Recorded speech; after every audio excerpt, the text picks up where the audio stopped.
one night. Oh, well, didn't you know she's going to stay with her married sister in Birmingham? Has she? I never knew she had a sister up there. Oh, yes. Oh, well, yeah, here's your drink. Bottoms up. Now I see why you're out on the loose. Oh, cheerio. Yes, I needed that. Whoa, it's not much fun living on your own, is it? Oh, I'm as miserable as sin when my missus pops over to see her mother. Still, it's better than having the old ma popping round to see us. Oh, not that I don't like it. It's not much fun living on your own. Hames discovered that in spite of the fact that he was not exactly alone in his dark little shop. There were too many shadows. The mice playing amongst his shabby merchandise would startle him. But without money, there was no escape. So he decided to let the back bedroom, and he advertised it discreetly in a small journal which was not circulated in his home district. His lodger would have to be a complete stranger, and so he turned out to be. But he couldn't escape from the faded canvas shopping bag, which has earned its place so well in the Black Museum.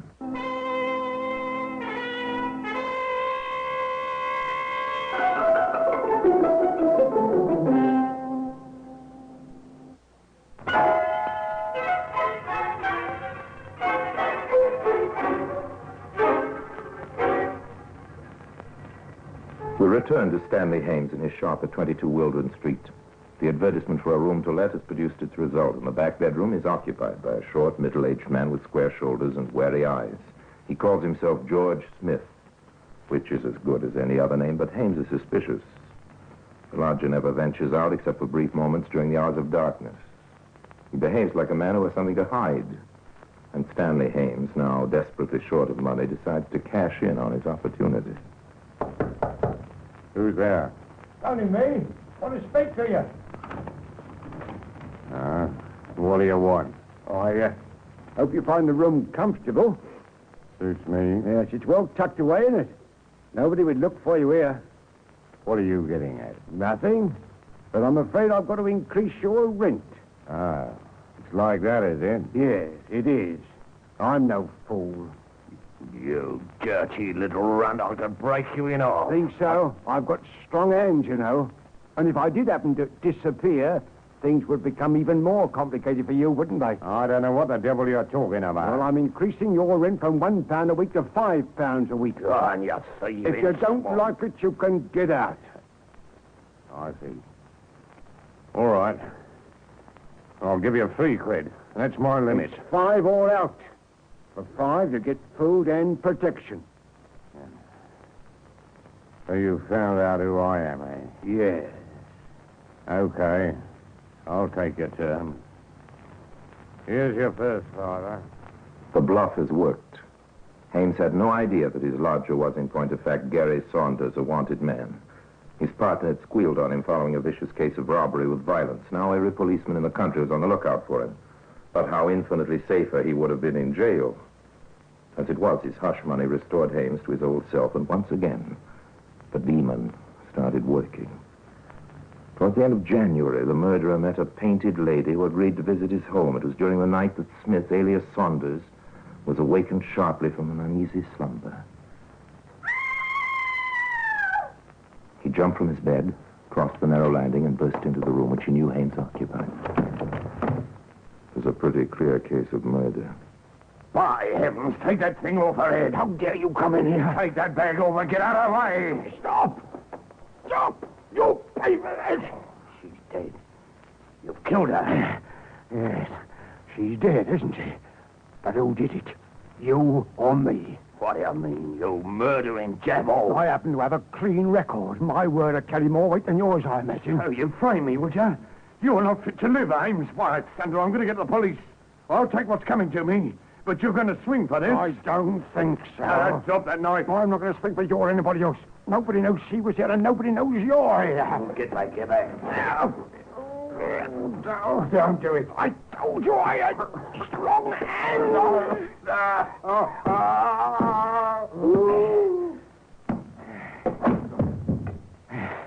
You didn't think I was strong enough, did you? Now you've learned your lesson. I can't be beaten.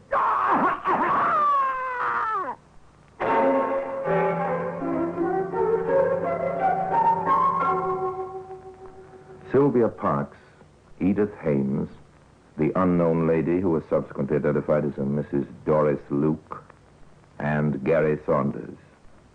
4 victims. And to avoid the trouble of dragging the last 2 down the stairs to the burial ground under the shop floor, Hames shut them away in a cupboard in the bathroom.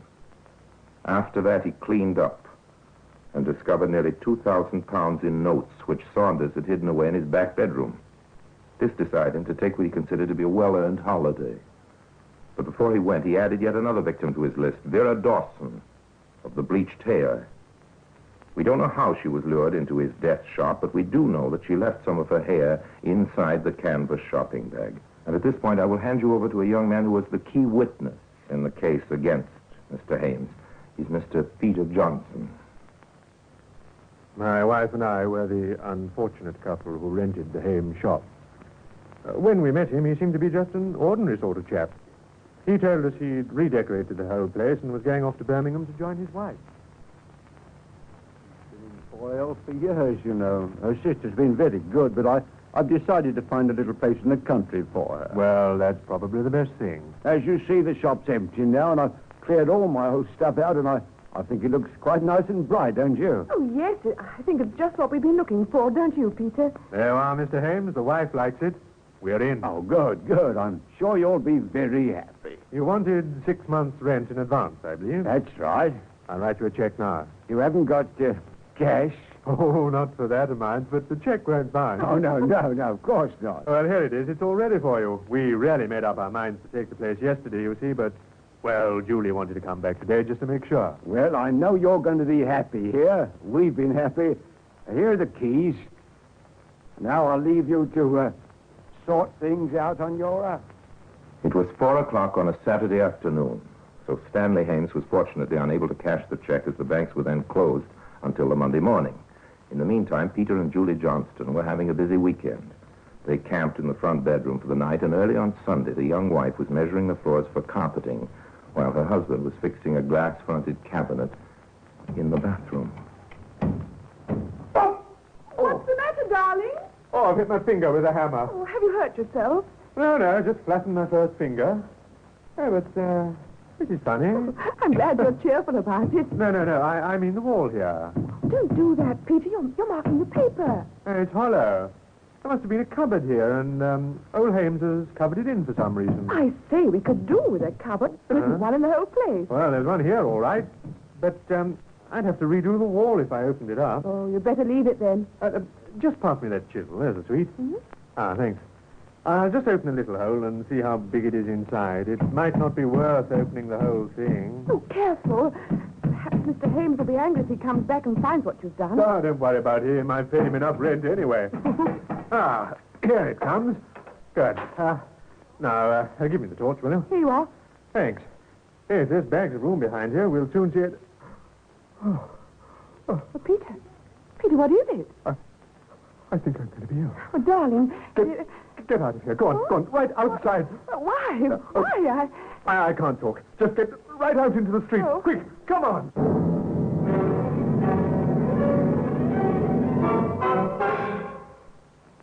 The police were on the spot within a matter of minutes.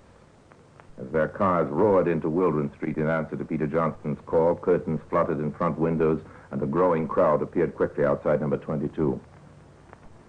Are you Mr. Johnson, sir? Yes, that's right. This is my wife. I'm Inspector Denton. Perhaps the lady had better stay out here while you show us the way up. Yes, of course. I gather you took possession yesterday. Yes, I only wish we'd never seen the place. This is the bathroom. Have a look through that little hole in the wall. Right. Give me your torch, Robert. Yes, sir. Let's see. Ooh. Well, I've seen a few things in my time, Mr. Johnson, but this is about my lot. I understand why you're so upset. This is the works, is it, sir? I'll say it is. There's 3 of them in here. A man and 2 women. You better go down to your wife while we take the whole wall down, Mr. Johnson. We haven't seen the half of it yet. In point of fact, the inspector had seen rather more than half of it. The bodies of Sylvia Parks and Edith Hames were discovered under the shop floor a few hours later. By that time, the whole building was being methodically opened up. Floors were lifted, chimneys explored, the foundations and the small patch of garden were being dug, and the word went out to get Stanley Hames. We managed to obtain a photograph of him from one of his neighbors, but we were dealing with a wily customer. Even before he knew the chase was on, he'd shaved the top of his head, which gave the impression of baldness, and he put on horn-rimmed spectacles, which completely changed his appearance. He heard on the radio that the balloon had gone up sooner than he expected, and by then he was well away from London. Those notes which Jerry Saunders got on his last job, Superintendent, I've got the numbers. Good. And there's no possibility of the money being hidden away in 22 Wilton Street? No, sir. Hames got it all right, and it won't be long before he starts passing some of it. Yes, we better notify every area in the country. As soon as one of those notes is traced, we'll be on the Hames trail. He might be in disguise, or he might be lying low. But he's got to spend money, and that's how we're going to find him. For obvious reasons, no mention of the money was disclosed in the press. So Stanley Hames was unaware that he was carrying his own death sentence in the canvas shopping bag, which also contained his spare clothing. Yes, he had taken the bag with him. Perhaps it had a morbid fascination. Perhaps he thought he might use it again. But anyway, it made a convenient carrier. Convenient for him and, as it transpired, convenient for the police. Gone into the Hames junk shop for directions. She told me how he'd attacked her and how his wife had pleaded that she shouldn't report it to the police. Oh, I made a terrible mistake. But I had to come and tell you. We're very grateful to you, Miss Wilson. Now, if you can cast your mind back, I'd like you to try and tell me every little detail of what happened and what was said. Well, the first words are really Mrs. Hames speaks sounded sort of funny and out of place. Oh, how was that? He got one hand on my throat when she'd come in, and while he was fiddling about with something over my head. She said to him, she said, "Stop waving that shopping bag and pull yourself together," she said. I see. You suppose he was trying to pull the bag over your head? Oh, my goodness, I never thought of that. What sort of bag was it? Green canvas thing, the string round the top. You traced anything like it amongst the stuff he disposed of, Inspector? No, sir. No bags or cases. Yes, and it's just possible he might still have the bag with him. Better add that to the general description. Yes, sir. Right away. A detail, a flimsy possibility. But every step had to be taken that might help to trace the murderer. Then, after nearly a week of suspense, the first stolen note was reported right in London. Hames had come back to hide amongst the teeming millions in the great city. The search was concentrated now, and after 9 days on the run, Hames was caught. It was the canvas bag which attracted the attention of a plainclothes officer. It made him concentrate on the man's face. And, taking a chance, he approached him. Excuse me, sir. Yes? I'm a police officer. I'm sorry to trouble you, but I wonder if you'd just remove those glasses for a moment. All right. There you are. Are you Stanley Hames? No, you've made a mistake. Perhaps you'd come along to the station with me. We may not keep you for long. Suppose I refuse. I'll still have to take you. Okay. Hames went like a lamb, and once inside the station, he readily admitted his identity. The murderer was found, and the chase was over. All because of a faded green canvas shopping bag, which has earned its place today in the Black Museum.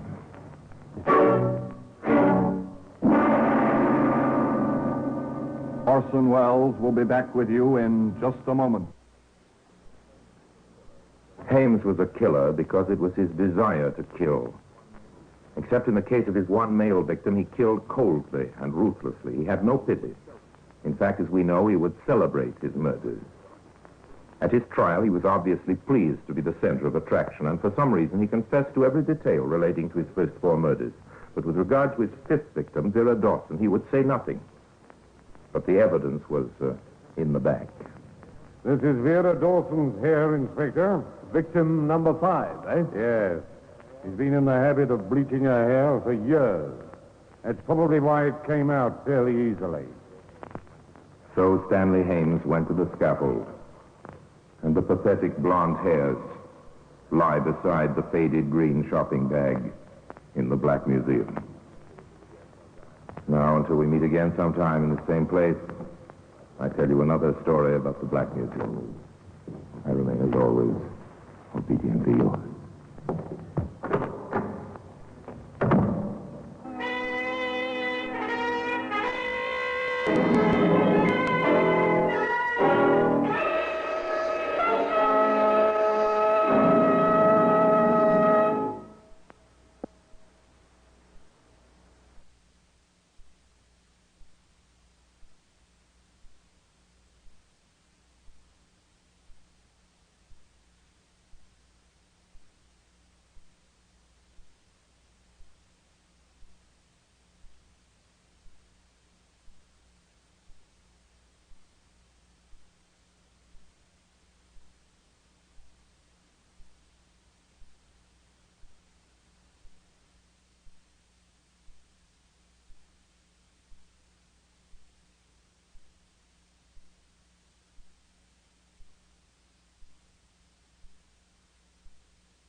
This is Orson Welles, speaking from London.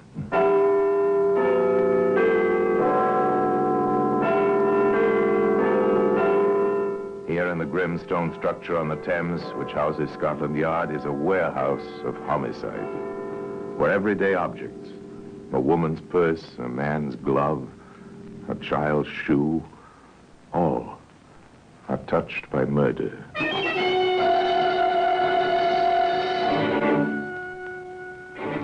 Now, this silencer was made to fit an army rifle, made for a killer, for striking unseen and unheard. In the dark, perhaps. Interesting little instrument, a scientific gadget to absorb sound, to change a sharp, cracking report into a muffled gasp. I suppose I'm being rather subjective about this, Sergeant, but I find myself hating that silencer. Yes, I understand how you feel, Inspector. A silencer, well, it's filthy, isn't it? It's something like a rattlesnake. No, Sergeant, your simile's wrong. A rattlesnake gives warning before he strikes. He plays fair. Today, that silencer can be seen here in the Black Museum.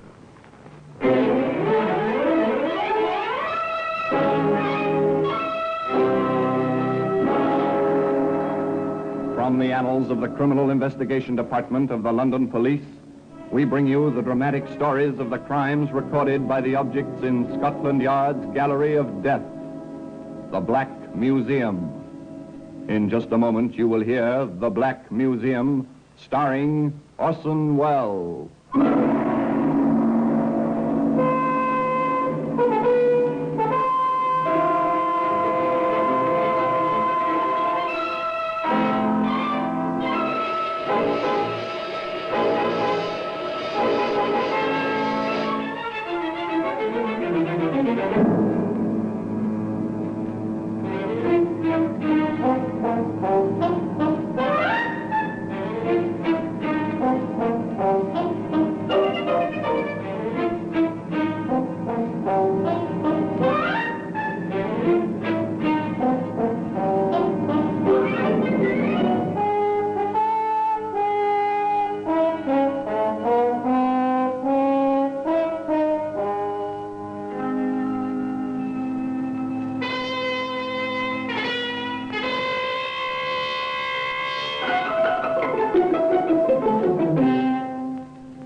Now, The Black Museum, starring Orson Welles.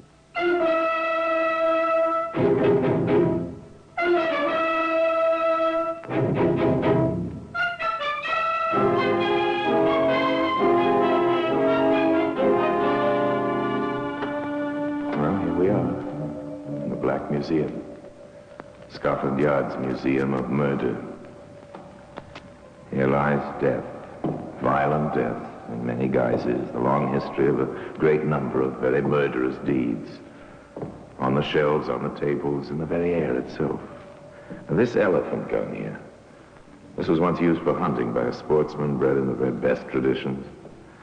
Later used to shoot a friend in the back. Here we are, a silencer. Metal tubes within tubes, small and stubby, designed to swallow sound.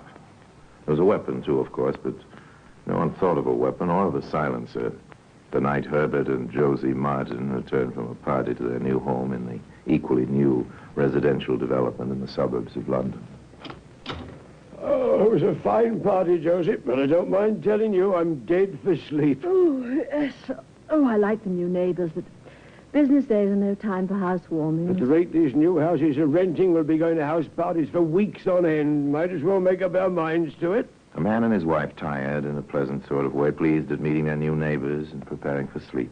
Normal, quiet, nice people in a new home, nothing spectacular. No hint of headlines. No thought of death. Sure the doors are locked, Herbert? Mm-hmm, yes. Oh, dear, please pull down the blind, because if it blows up during the night, it'll flap out the window and wake us, like last night. Oh, all right. If you didn't insist on opening the windows from the top, Josie, the blinds wouldn't blow. Herbert! Herbert, what is it? Herbert, what is it? What's taken you? Oh! Oh! A man reaches up to pull down a window blind. The lighted lamp is behind him. A bullet stars the window pane. The man is dead. A short while later, a telephone rings in an office in Scotland Yard. Inspector Foster here. Sergeant Williams speaking, sir. There's a call come through from Hempstead Oval.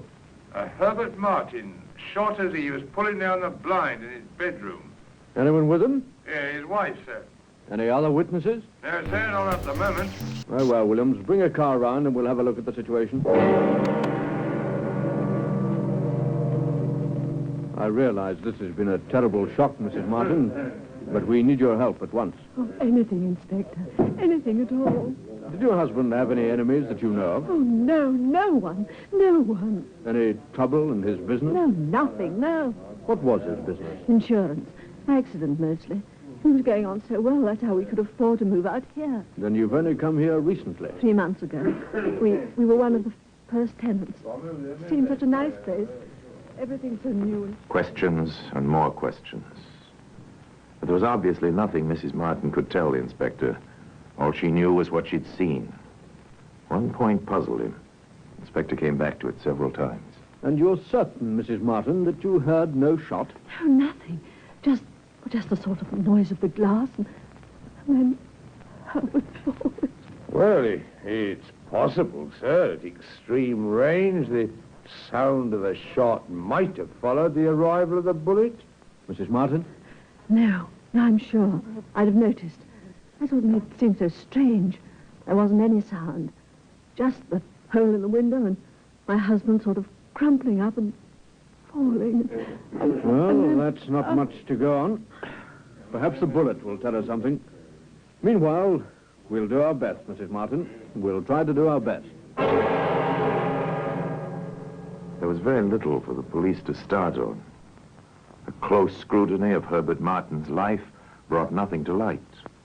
Martin's manner of living, the conduct of his business were exemplary. His friends, his business associates, his new neighbors, all had nothing but praise for Herbert Martin. Death had come out of the dark. This alone was ground for speculation, particularly among the neighbors. Sidney and Elizabeth Davis, brother and sister, were no exceptions. I can't help but think, Sidney, it's so peaceful here. And that poor man barely in his grave. Well, it is pleasant. Well, it would be if it... Only... Do you suppose his poor wife will keep the house now? I doubt it. But perhaps if you offered to help her, Elizabeth. Well, I have. It'll take her quite a while to make up her mind. I see. You see, she's all alone, poor soul. Sidney, I can't help but wonder... You know, What? What is it, Elizabeth? I had the strangest twinges. What? It's Shabbos. Oh, Sidney. Elizabeth. Oh, help me. Help me. Elizabeth!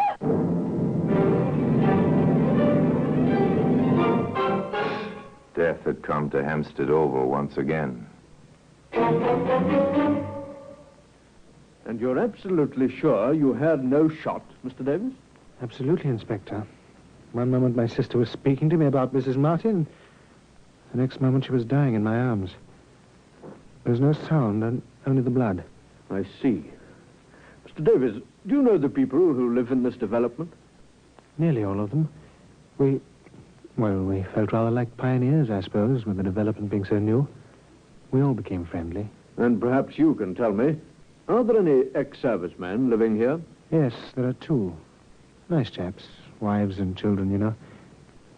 May I ask why you inquire? Because the bullet which killed Mr. Martin came from an Arnie issue rifle, and I suspect the same thing will be found true in your sister's case.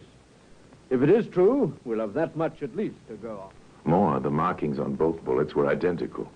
The same weapon had been used. Inspector Foster sent Detective Sergeant Williams visiting. Yes? Are you Thomas Larkin? I am. Excuse me, sir. I'm Detective Sergeant Williams, CID. Here are my credentials. Oh, come in, Sergeant. Will you come into the living room? I'll only keep you a moment, Mr. Larkin. I want to speak about the Martin and Davis murders. Yes, of course. Do you happen to have a rifle in your possession, sir? No, I gave all that up when I was discharged. If I never see a weapon again, it'll be too soon. I believe your husband is an ex-serviceman, Mrs. Goodson. Yes, he is. 5 years of service, 8th Army, under General Montgomery. I see. Now, tell me, did he by any chance retain any weapon when he left the service? No. Is there any weapon in your house that you know of? Yes. Oh. A Webley. Oh, really? Well, frankly, my husband insists we keep it. He's got a license for it, but it frightens me half to death just to have it in the house. What with the children around and all.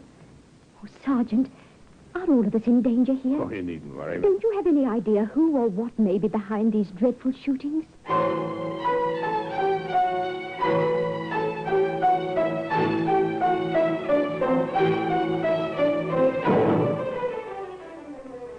Nothing, sir. I drew a complete blank. I rather thought you would. Incidentally, pathology found the Davis bullet and ballistics reports it's identical with the one they recovered from Martin's body. Well, whoever he is, he's a fabulous shot, sir. And he uses a silencer. That's the only explanation I have for the absence of sound. Not very much to go on. Inspector Foster here. This is Mrs. Thomas Larkin, Inspector. My husband and I live on Hempstead Oval. Yes, Mrs. Larkin, I know. What can I do for you? Well, Mr. Larkin and I have called a meeting at our house for this evening. We hoped you and Sergeant Williams could be with us. What's the purpose of your meeting, ma'am? Oh, the entire development is living in fear, Inspector. We want to try to find some way to protect ourselves. We thought you might have some advice to offer. I'm somewhat doubtful about the advice, Mrs. Larkin, but Sergeant Williams and I will be at your meeting. Have you set a time for it as yet? They came that evening to the Larkin living room. Inspector Foster waited in the hallway with the Larkins. Is everyone here, Mr. Larkin? I think so, sir. Mr. Munden said he'd be over. His wife wanted to stay with their little boy. Well, he's the only one missing, then. Yes, that's right. How did you reach these people? By telephone? It's not much trouble to do that. We're all on party lines. I see. Someone's at the back door, Tom. Must be Monday. I'll get it. If you'll excuse me, Mrs. Larkin. Yes, of course. Go ahead, Inspector. Funny, coming to the back door. I told his wife particularly about the front door and the precautions. No matter. At least I don't believe it will matter. Here we are. Hello, Munden. Glad you could make it. Sorry I'm late, Larkin. I rather thought the back way would present less opportunity for this unknown marksman to... Munden, good grief. Shut that door, Larkin. You're a perfect target yourself standing there. Today, that silencer can be seen here in the Black Museum. In just a moment, we will continue with The Black Museum, starring Orson Welles.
And now we continue with The Black Museum, starring Orson Welles.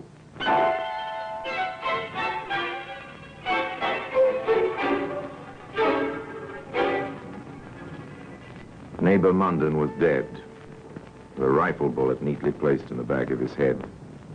The silent marksman was another story entirely. Who he was, where he was, why he struck, were the unanswered questions which Inspector Foster had to face as he stood before the terror-stricken residents of Hempstead Oval.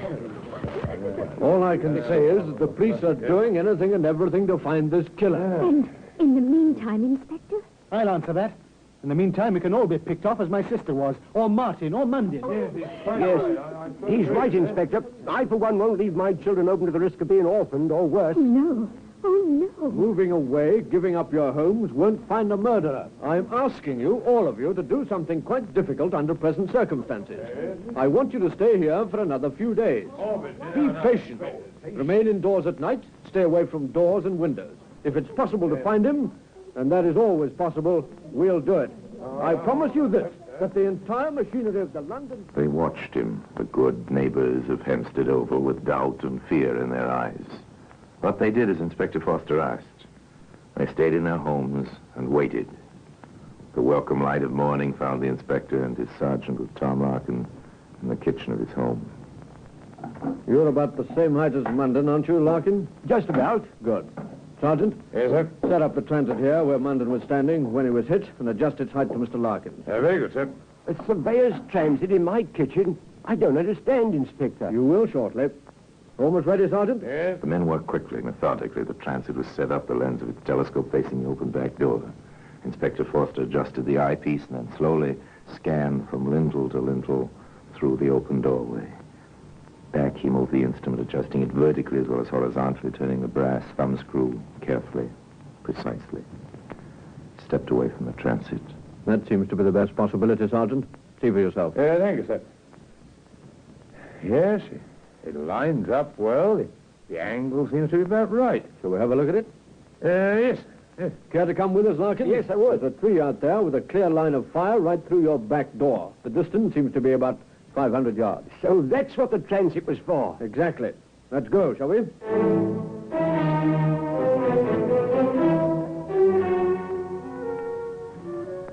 Too bad it's been so dry lately. There might have been footprints. Marks on the tree trunk, sir. Where? Here. Look, notice a scraping on this bark, sir. As if someone in heavy boots had climbed the tree, and it's recent, too. Here for a boost up, Sergeant? Yes, sir. All right. That's it. Hey, there are more marks up here, sir. Quite a comfortable perch. Hello, the limb forks here. Scratches on the bark. Could have been a rifle rested here. Very good. Come on down, Sergeant. All right. Inspector, I may have found something over here, under this branch. Don't touch anything, Larkin. Right here, look. In the weeds. Looks like a rifle cartridge to me. Brass. The sun caught it. Good man. Good eyesight. Take care of that, Sergeant. All right, sir. Once we find the rifle and its owner, that bit of brass may well send him up 13 steps early one morning. Starting from nothing, the facts were coming together one by one. In the quiet office at the yard.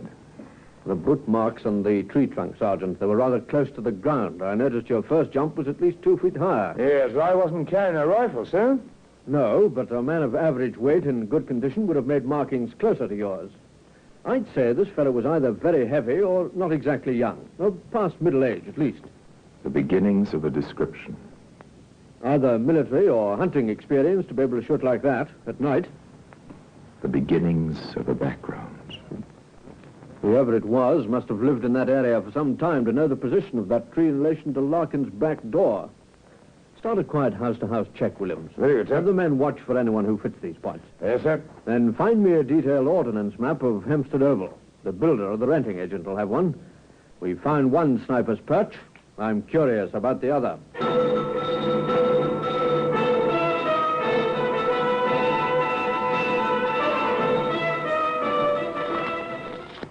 Interesting layout architecturally. according to the contour of the land.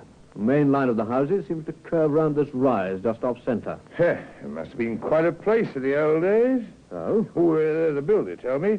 An estate sold for taxes. Family named, Wardman. Old line. The grant went back nearly to the first Queen Elizabeth. History. Fascinating. Any more? Yes, quite a talkative fellow. Seems the land was sold on condition that the sole survivor of the family be given a house rent-free for the rest of his life. And this person is still there? Seems to be. He's an elderly gentleman. Keeps very much to himself. This is his house here, on the end of the main line. I see. Now then, this would be the Martin place, and this the Davis. Yes, that's right, sir. The Martin bedroom and the Davis porch face the same way along that curve of the hill. Yes, that's it, sir. It seems they didn't originally intend to build on the hill, but they've started a new house right here. The fellow sketched it in for me. The demand's been very high. I wouldn't mind living there myself. After we get this killer, eh, Sergeant? Oh, yes, sir, after. Pass me that ruler, William. Right. Thank you. See here, Williams. The Martin window and the Davis porch are in direct, clear line with the new building. I wonder now. I assume the contractor isn't working his men at night. I wonder now.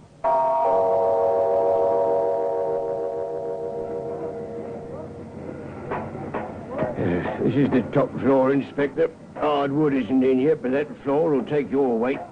That's the dormer window you asked about. Look around, will you, Sergeant? Very good, sir. About the progress of this building. Yes, sir. How long has this top floor been in this half-finished state? About a fortnight, sir. Glaziers are due end of this week. Carpenters will get the flooring right after that. Anyone here at night? Yes, there's a watchman for the old development. One of his stations is just across the road. You can see it through the window. There. I see. I have them, sir. Here. They were lying along the wall, under the window. Here, now, who'll do this? 10-penny nails in the windowsill. Someone will catch it for this. No doubt someone will. Someone put those nails in to help steady a rifle. The same someone who left those 2 brass cartridge cases behind him.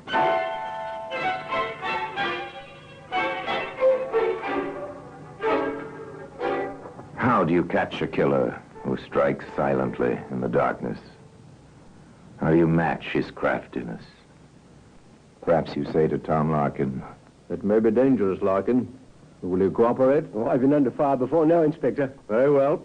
Now then, I believe someone told me the telephones hereabouts are on party lines. a telephone call is made on the party line. I want to talk to you, Goodson, about this killer. I think I know who it is. I'll walk over in half hour with a friend of mine, and I'm picking up Sid Davis on the way. No mention, of course, that the friend is Sergeant Williams, CID, who will walk alongside Tom Larkin, staying between him and the new house on the hill.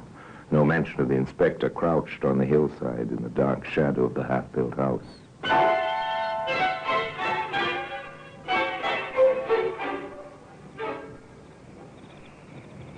So you're certain the men know the orders, Mason? Yes, sir. Leave anyone into the cordon, but no one gets out, except the watchman. Very good. Now, let's see. Yes, Time Williams and Larkin were starting on the walk. Let me have the glasses, Mason. Through the night glasses, the inspector watched. Almost half a mile away, two men left the Larkin house, started slowly along the road. On the hillside, a shadow slipped quietly toward the half-finished house. The inspector whispered. Hear that? Not a sound now.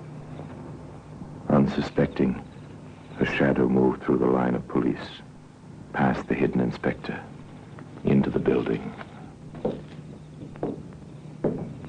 Come along, Mason. He's gone into the house. Into the empty building. Empty, except for a killer, climbing steadily. No lights. Only the vague outline of the unpainted banister and the clean smell of new wood. Suddenly, the footsteps ahead stop. The inspector and his companion pause at the head of the stairway. The glassless window shows the night sky bright with stars. A black shadow kneels at the sill, places a long, heavy object between the two 10-penny nails. All right, Mason, take him. I said, no. No, you shan't take me. No, I have a right here. Better than anyone. I have a right. You're being taken in charge for murder. I must warn you that anything you say may be taken down in writing. Never mind, Mason. He doesn't understand. Yes, sir. You're Philip Wardman, aren't you? Oh, you seem to be a gentleman. My name's Foster. Why are you here in this empty building, Mr. Wardman? I have a right. This is my land. My family's land. They told me when I sold it for the money I could go on living here. I built houses, brought strangers. I'm driving them out. I'm hunting them out, as I hunted in Africa. And you were a boy. That's my right. I came to live on my land. Trespassers, there's a law. There's a law, too, Mr. Wardman, about rifles like this. And silencers. Silencers. I'm a good shot, eh? Picked them off like quail. And with a silencer, supposed to spoil the accuracy of a rifle. But not mine. I'm good. Won trophies when I was younger. I never knew. I never knew. All right, Mason, take him downstairs. You were an excellent shot, Mr. Wardman, even with a silencer. And today that silencer can be seen in its place here in the Black Museum.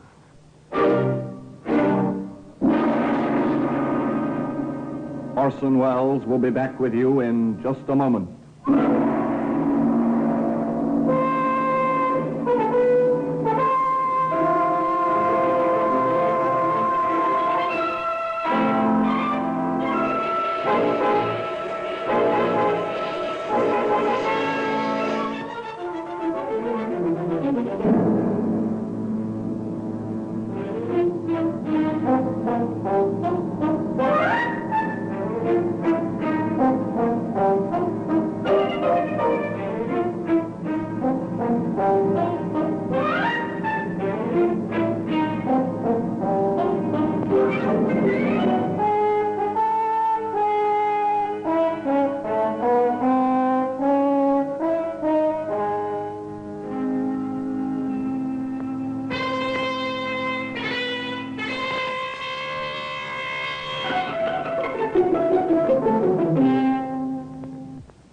Now here in person is Orson Welles. It's true, of course, that in many countries, men have loved their land to the point of desperation. Philip Wardman loved his to the point of madness and murder. The rifle belonged to his grandson, a veteran living far away in Canada. Where the old man bought the silencer was never learned. The secret of that went with Philip Wardman to the place where his bitter, lonely life drew to its close. The silencer itself remains in its usual place in the Black Museum. Now, until we meet next time, I'll tell you another story about the Black Museum. I remain, as always, obediently yours.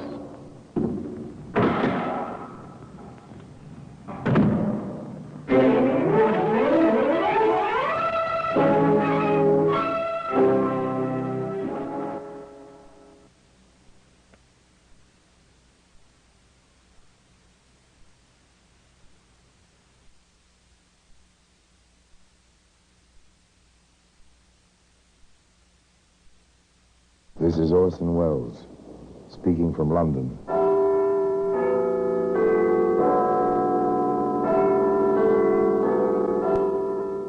The Black Museum. Here, in the grim stone structure on the Thames, which houses Scotland Yard, is a warehouse of homicide. A warehouse where everyday objects, a woman's necklace, a pair of spectacles, an iron ladle, all are touched by murder.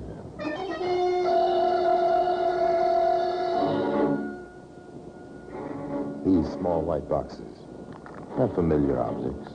They might have contained sleeping pills or a mild sedative or just aspirin. But no, they contained arsenic. Comparatively tasteless, isn't it, Inspector? Yes, sir. The murderer counted on that. Obviously. Nasty way to die. And the boxes, they look so, well, innocent. Today, those white boxes can be seen in a place of special honor in the Black Museum.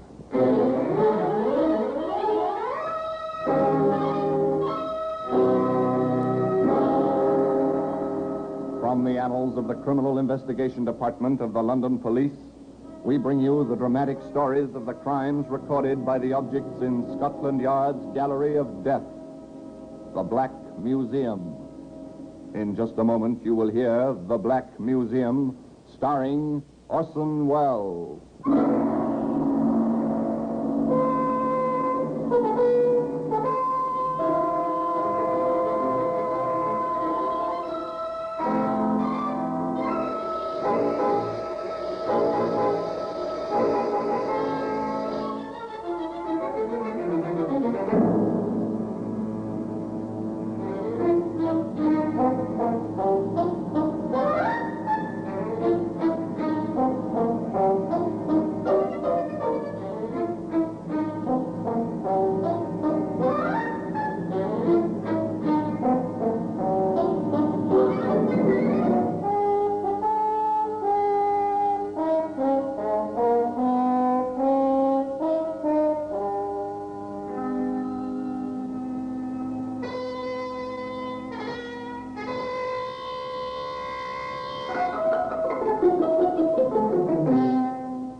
Now, The Black Museum, starring Orson Welles.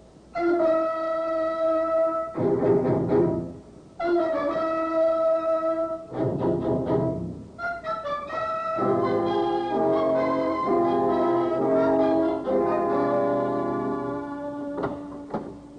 here we are, Black Museum, Scotland Yard's mausoleum of murder. Perhaps a little courage to wander through this long, ghostly room. All around, arranged so very neatly, is the evidence of man's rages, of woman's cruelty, of the rogue beast who lies waiting just beneath the veneer of civilization, waiting to kill. Yes, here lies death. Here death seems deliberate, murder almost moderate. Here in the echoing quiet, one is a spectator amid an orgy of violence, expressed so calmly by ordinary objects.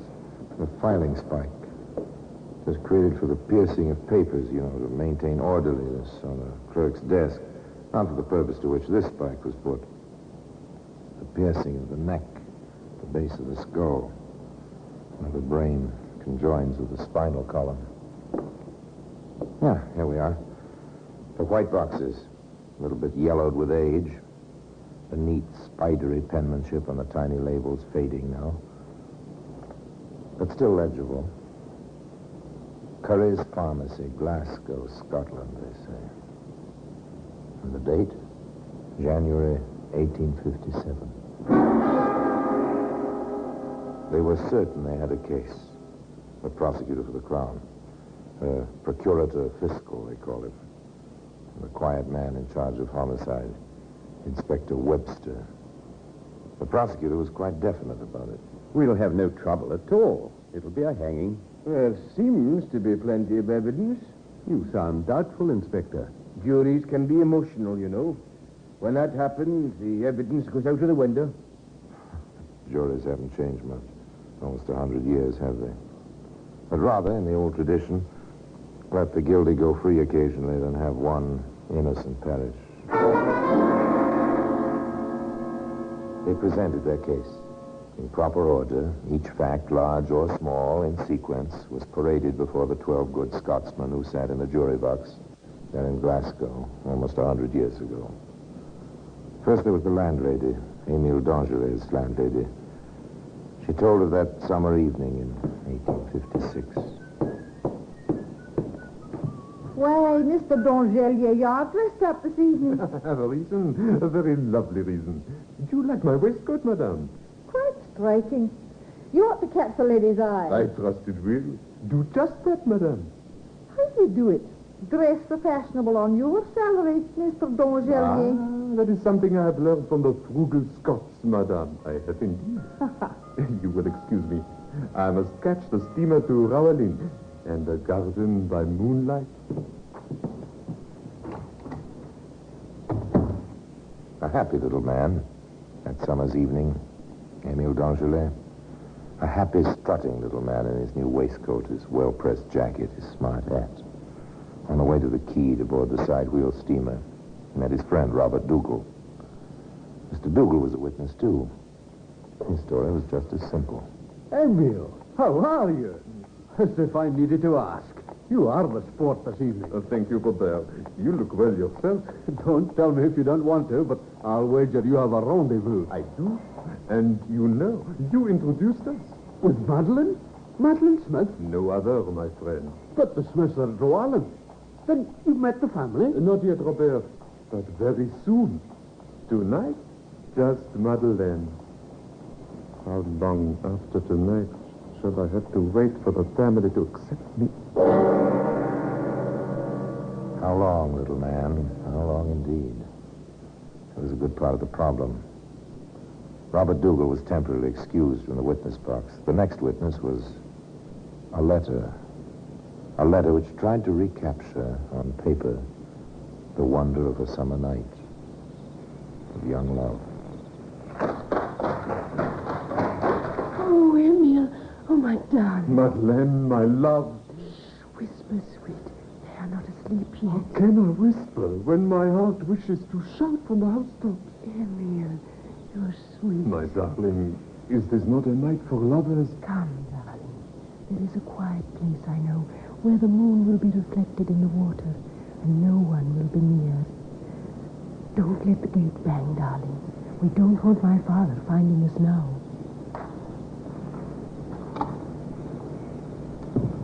A garden gate shut softly, and footsteps, a man and a woman, fade away into the sounds of the night. It would be nice if we could leave the story here, but we can't, nor could the prosecutor. There were more letters, many, many more, written by both young people. Letters which detailed the progress of the summer and of a love affair. Madeleine, your return will coincide with the opening of a social season. You will go to all the dances, all the parties, but without me at your side. I cannot stand to picture this, even to myself. Madeleine, let me be your husband in truth. I cannot stand. Have faith in me. Have I not proven my love?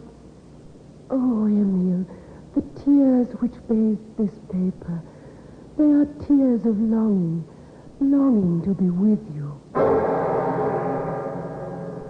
There was more, much more. It all seemed endless, eternal, like the love these two pledged each other. But August moved into September, and September into the fall. Present, as the prosecutor didn't fail to point out, the social round swept over Glasgow and over the Smith family, of course. Madeline was caught in a whirl with her family. Here, Robert Dougal was recalled to the witness box. This part of his evidence, if evidence it was, held a touch of wistfulness, of pathos even. Do you think this is the proper place to stand, Robert? Not proper, but correct for our purpose.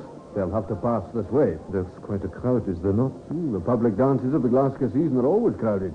They say more matches are made at these affairs. Do not say that, my friend.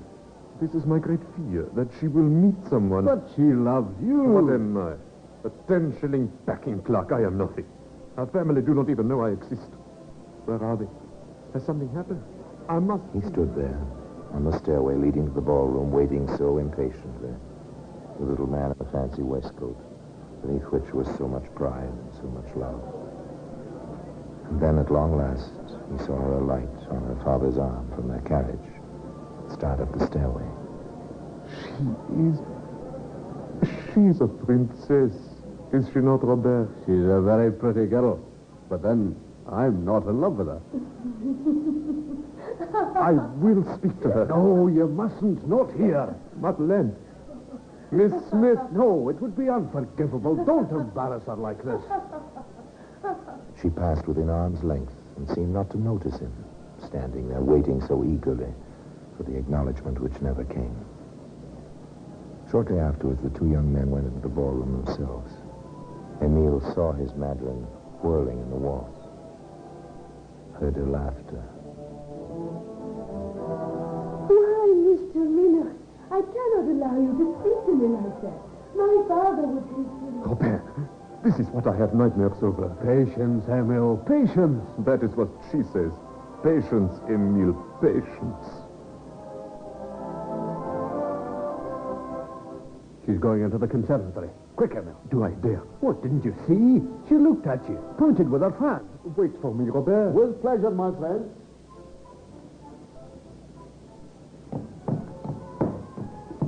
Emil, here, behind the arbor. Madeleine, oh, my dear. You shouldn't have come. Yet I'm glad you're here. If I could have only but one dance with you. Impossible, darling. My father noticed you on the steps. I told him it was Robert who spoke my name. I don't think he believes me. Let him know me.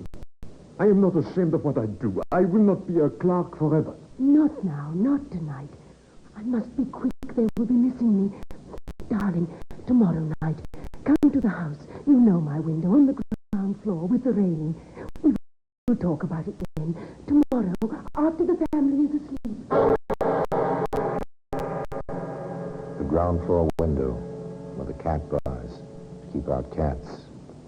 Or was it young lovers? A strong, if decorative grill. But there was an area entrance. According to the letters offered clearly in evidence, Emil was admitted via the area entrance to the gracious old house in Glasgow.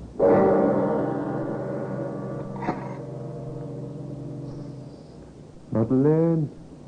Oh, Madeleine. Quickly, darling. In here, my sitting room.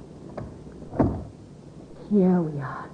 We must be very quiet. My elder sister is just above, and my father sleeps very lightly. Madeleine, when? I must await the proper moment. And in the meantime, must I come to the area entrance in the dark of night, sneaking like a thief? I did not steal your love. You gave it, darling. You gave it. What I gave, I can take back. No, you cannot. Oh, of course not, dear. And we must not quarrel either. Our summer was too lovely for us to spoil it now. I have made some tea, my dear. It must be cold outside. Shall we have tea together and pretend we are the happy married couple we want to be? Oh, of course, darling. Of course, whatever you say. Only let us be happy. It was a domestic scene. How the letters reveled in it. Charming, delightful. Two young people pretending marriage in staid middle age. And then, in due course and in proper chronological order, the prosecutor introduced Mr. Curry, owner and chief dispenser at Curry's Glasgow Pharmacy. Yes, the defendant. It was the defendant there in the prisoner's box who bought the arsenic from me. I was told it was for the destruction of weeds and rats. The destruction of weeds and rats. Well, be that as it may, today those little white boxes can be found in the Black Museum. In just a moment, we will continue with The Black Museum, starring Orson Welles.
And now we continue with The Black Museum, starring Orson Welles.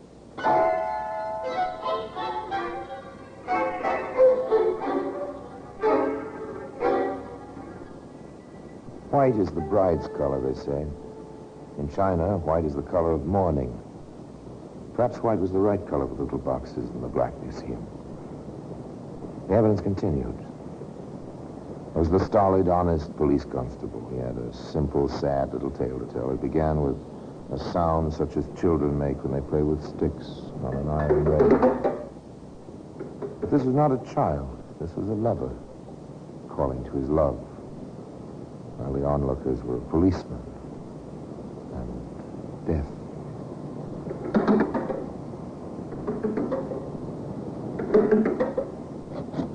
Emily, for heaven's sake, you wake the family. I had to see you, darling. I had to. I told you, Emil, I could not see you tonight. What? Was he here again? Was who here again? You know whom I mean. That Minoc. Since you mentioned it, yes, he was. So you could not see me. We must be discreet, darling.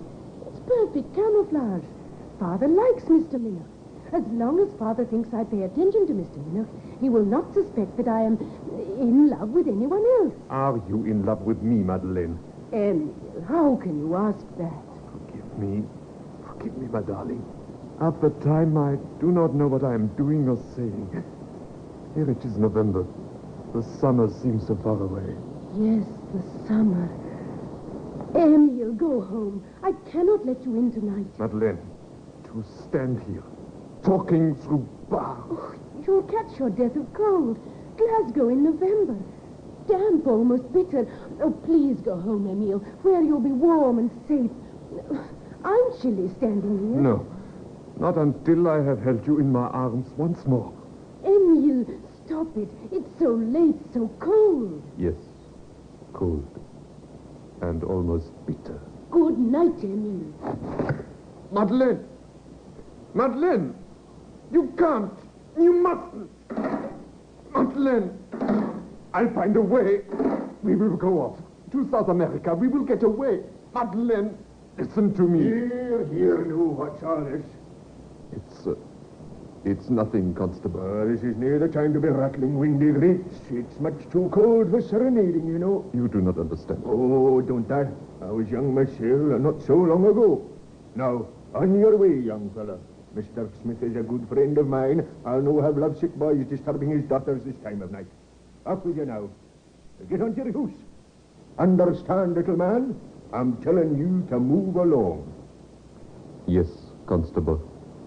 I understand.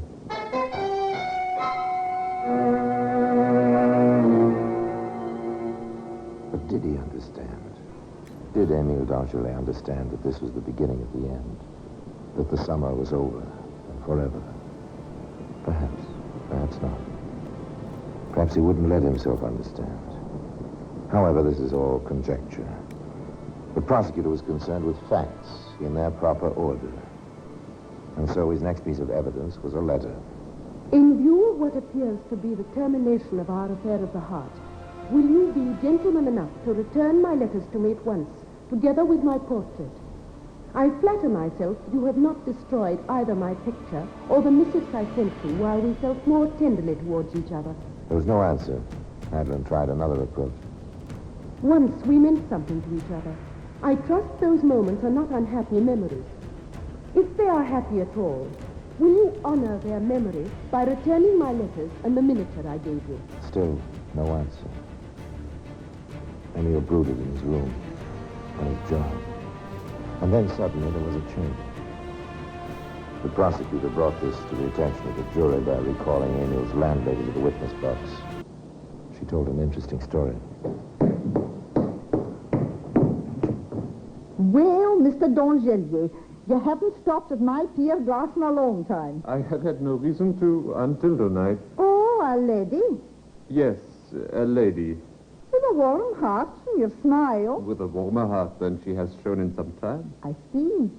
You're a faithful person, aren't you? I have always hoped I could be. You're not looking very well.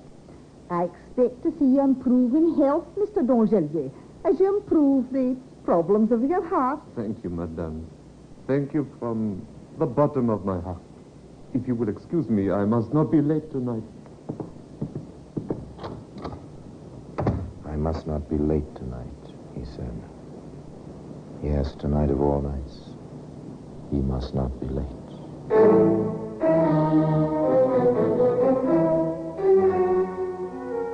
Jauntily, the little packing clerk left the house where he lived in his furnished room.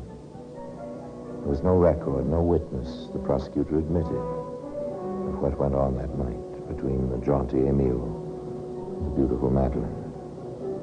But the landlady had more to say. And what she had to add was a tale which was neither jaunty nor beautiful.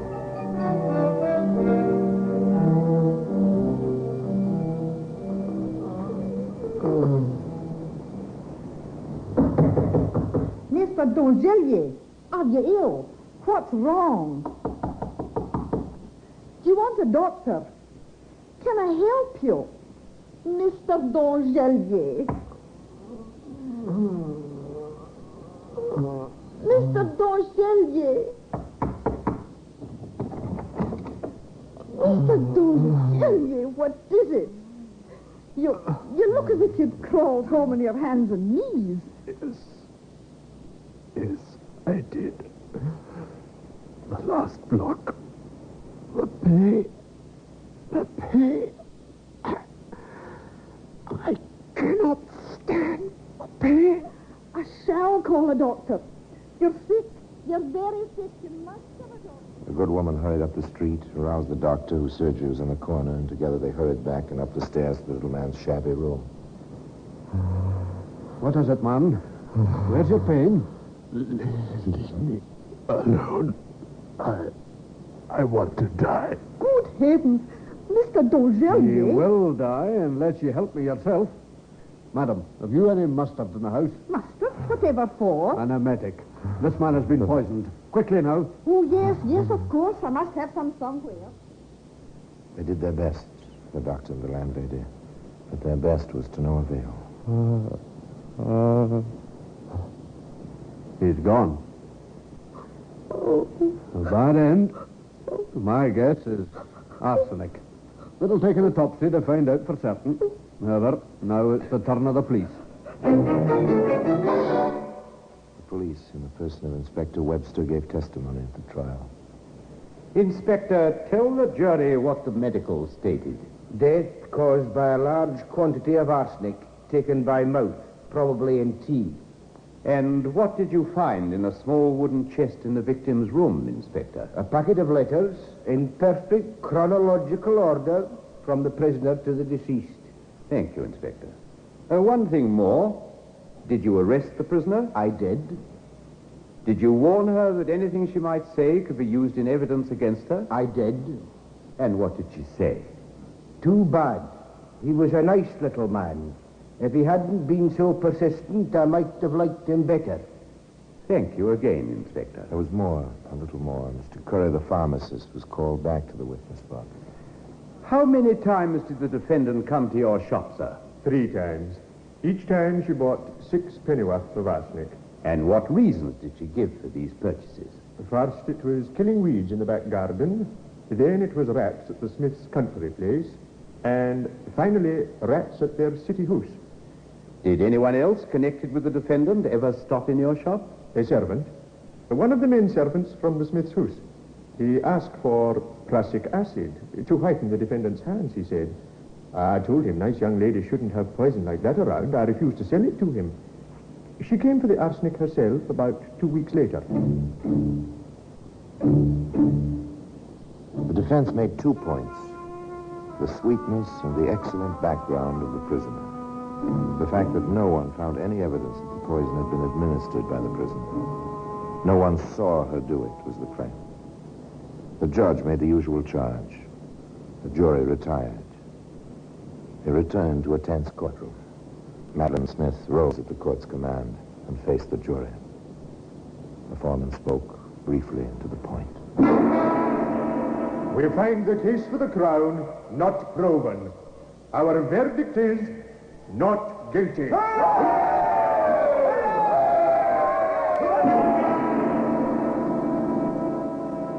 So ended the trial of Madeline Smith. Were the jury right? We shall never know. History is as silent as the little white boxes which lie upon a shelf in their customary place in the Black Museum.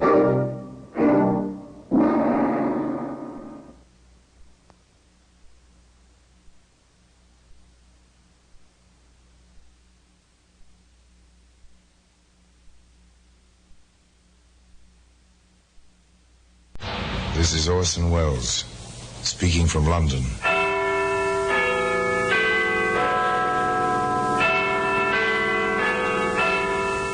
The Black Museum. Here, in the grim stone structure on the Thames, which houses Scotland Yard, is a warehouse of homicide. A warehouse where everyday objects, a tallow candle, for example, a mounted cat, an andiron, all are touched by murder.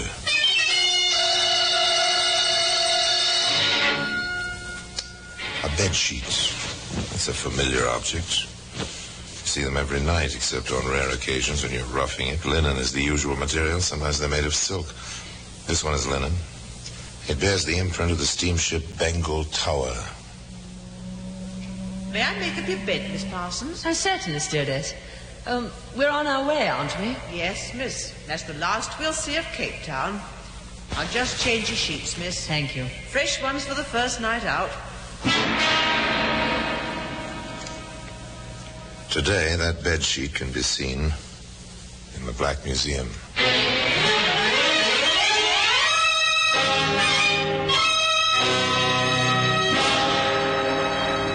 From the annals of the Criminal Investigation Department of the London Police, we bring you the dramatic stories of the crimes recorded by the objects in Scotland Yard's Gallery of Death, the Black Museum.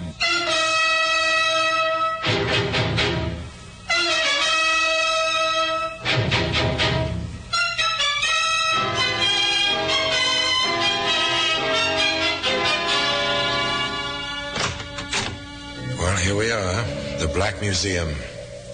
Scotland Yard's very special, very particular museum of murder.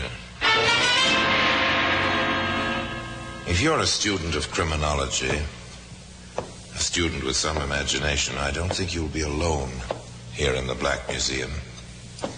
Each small card, meant solely to identify crime and criminal, will bring to life for you a sinister ghost, and you'll walk here attended simultaneously by killer and killed. Here's a long-necked chemist's flask. It was meant to hold life-giving medicine, but somebody intervened. There was acid in this flask. A few pellets dropped in, dissolved. The flask was smoky with lethal vapor. Sleeping man died.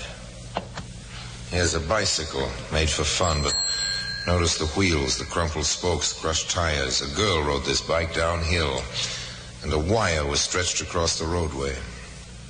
Here we are, the sheet. A common, everyday bed sheet stamped in one corner, SS Bengal Tower. That's a luxury liner on the route between Cape Town and Southampton. It's a nice ship and a voyage to enjoy, particularly when you're young and homeward bound. Natalie Parsons was young and homeward bound, and very lovely. The first night out, there were two gentlemen friends to dance attendance.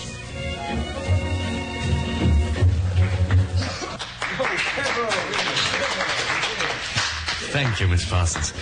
You make even a lieutenant's life a pleasure.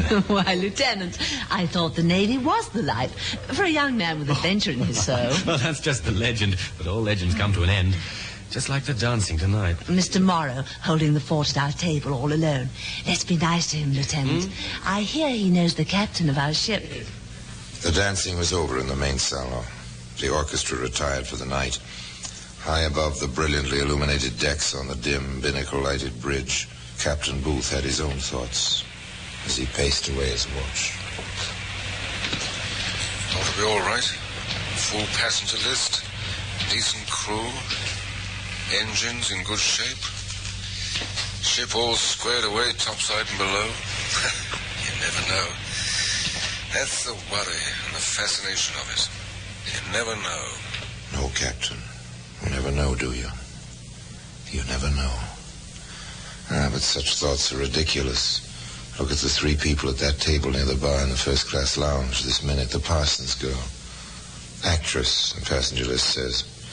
The naval lieutenant. What is his name? Jeff Hennessy, that's it. And Noel Morrow. Past middle-aged, but quite distinguished. Heavy stockholder in the line which owns your Bengal Tower. Nice people having a fine time. And this, gentleman, concludes our performance for this evening. Oh, but it's early yet, Miss Parsons. Well, I'm not used to the sea air, Lieutenant. I'm tired, so I'm going to bed.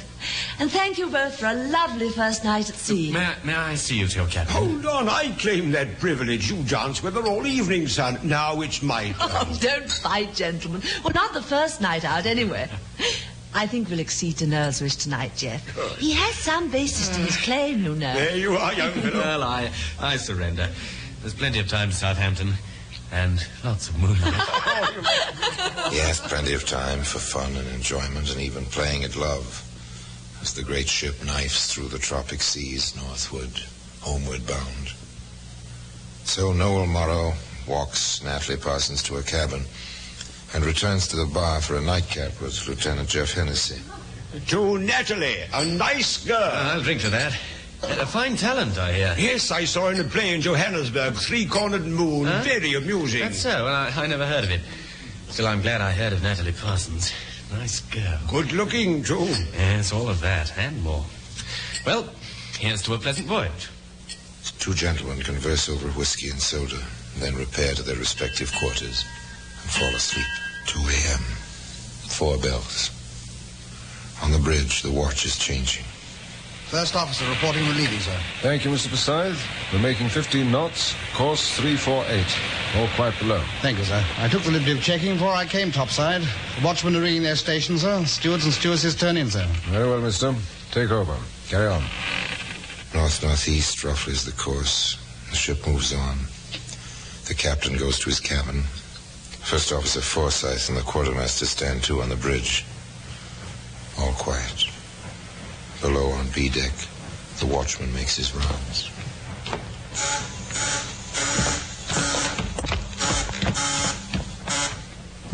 That's a funny one. B-24 ringing for steward and stewardess both. We'll have a look.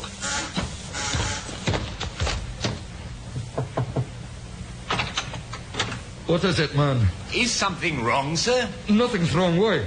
Both your buzzers are ringing, sir. For your steward and stewardess both. There must be a mistake. Everything here is fine. The watchman is puzzled. He goes back. The buzzers have stopped.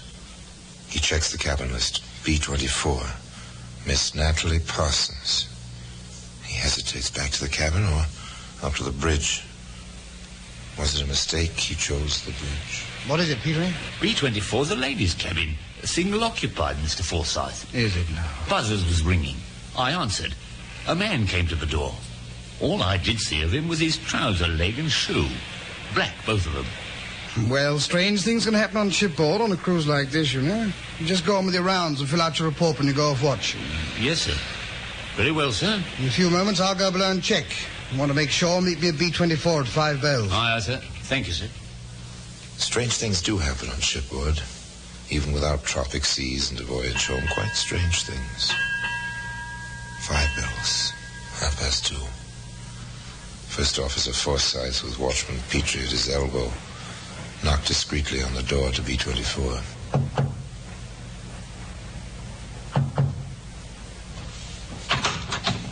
Unlocked, is it? Careless. So it seems, sir. Swing your torch in here, Petrie. Aye, sir. Nobody here. Cabin's empty. All right, Petrie. Make your report. I'll enter this on the log. We'll let it go at that. Girls will be girls, Petrie. I trust you haven't forgotten that. Discreet fellow, that first officer, but then he'd had plenty of cruise experience. He noted the matter in the log. After all, he had left the bridge for a few moments. And that was all. Now, it happens that one of the duties of the first officer is to call the roll at boat drill. You know how that goes. The bells clang all over the ship. The passengers joke as they reach for life belts dusty with disuse and scramble to the boat deck at the stations noted on their cabin doors. And after a bit, the first officer comes around and checks the roll. Yes, I know. I quite agree, yeah. Answer to your names, please, ladies and gentlemen. This is a boat station for cabins B-18 to B-45. All passengers and crew assigned here will answer. Mr. Ainsworth? Here. Alan Birch? Here, sir. Miss Lawrence? Here. Mr. Leary? Present. Nancy Meadows? Yes, sir. Major Norton? Yeah. Miss Parsons? Miss Parsons? Miss Parsons? first officer reported to Captain Booth. Captain Booth thought it might be courteous if Miss Parsons were under the weather to pay her a courtesy call. Captain knocked.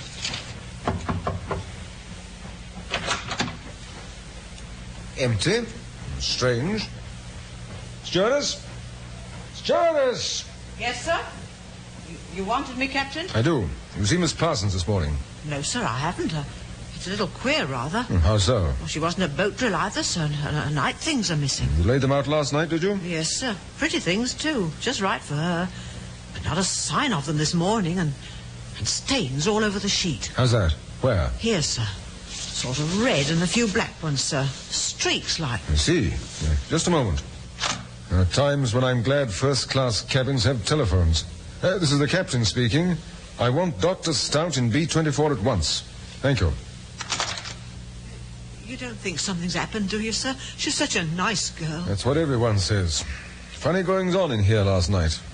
Watchman's report, a log. Notice anything else peculiar here this morning, stewardess? Well, yes, sir. When I came in to straighten up, first off, I noticed the porthole, sir. Swinging open it was all by itself. I fastened it before anything, sir. Yes, that's right. You call for me, Captain? Yes, Doctor.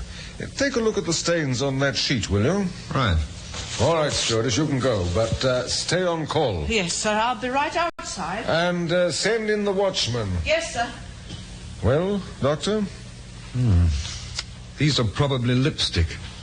The other red spots, they look like blood, I'm afraid. I'll tell better after I've run a test. The black marks beat me. Not a very pleasant prospect. Blood on the sheet and an open porthole. Watchman Petrie, Captain. Ah, yes. Don't go, Doctor. Now, see here, Petrie. This man you reported speaking to last night. Did you see his face? Sorry, sir, I didn't. Only his trouser and one shoe, like I told Mr. Forsyth. I see. It's too bad. What about his voice? It was muffled, sir, by the door. But he did have, a kind of accent, sir. What kind? American? Welsh? Scots? Irish? If anything, it was Scotch, sir. All right. Dismissed. Thank you, sir. Well, Doctor? I don't like the looks of it. I'd seal this cabin and notify owners if I were you. I'll do that and more. This is the captain. Give me the bridge. Watch officer, please. Hello, Mr. Matson, Captain Booth here. I want a complete search of the ship at once for a passenger. Natalie Parsons. Crow's Nest, a block hole. And, put the ship about, mister. We're going back on a sea search as well. Calculate our position at 4 bells this morning. I'll be topside directly. We're not going to find her alive, you know, Doctor. But we've got to have a look. I know. If this girl went through that porthole alive, the sharks have got her by now. If she went through dead, we have a murderer aboard. As I said before, not a very pleasant prospect, Doctor. No, it didn't look so pleasant. An empty cabin, an open porthole, and blood on the sheet. And I'd remind you that that sheet today can be seen in the Black Museum.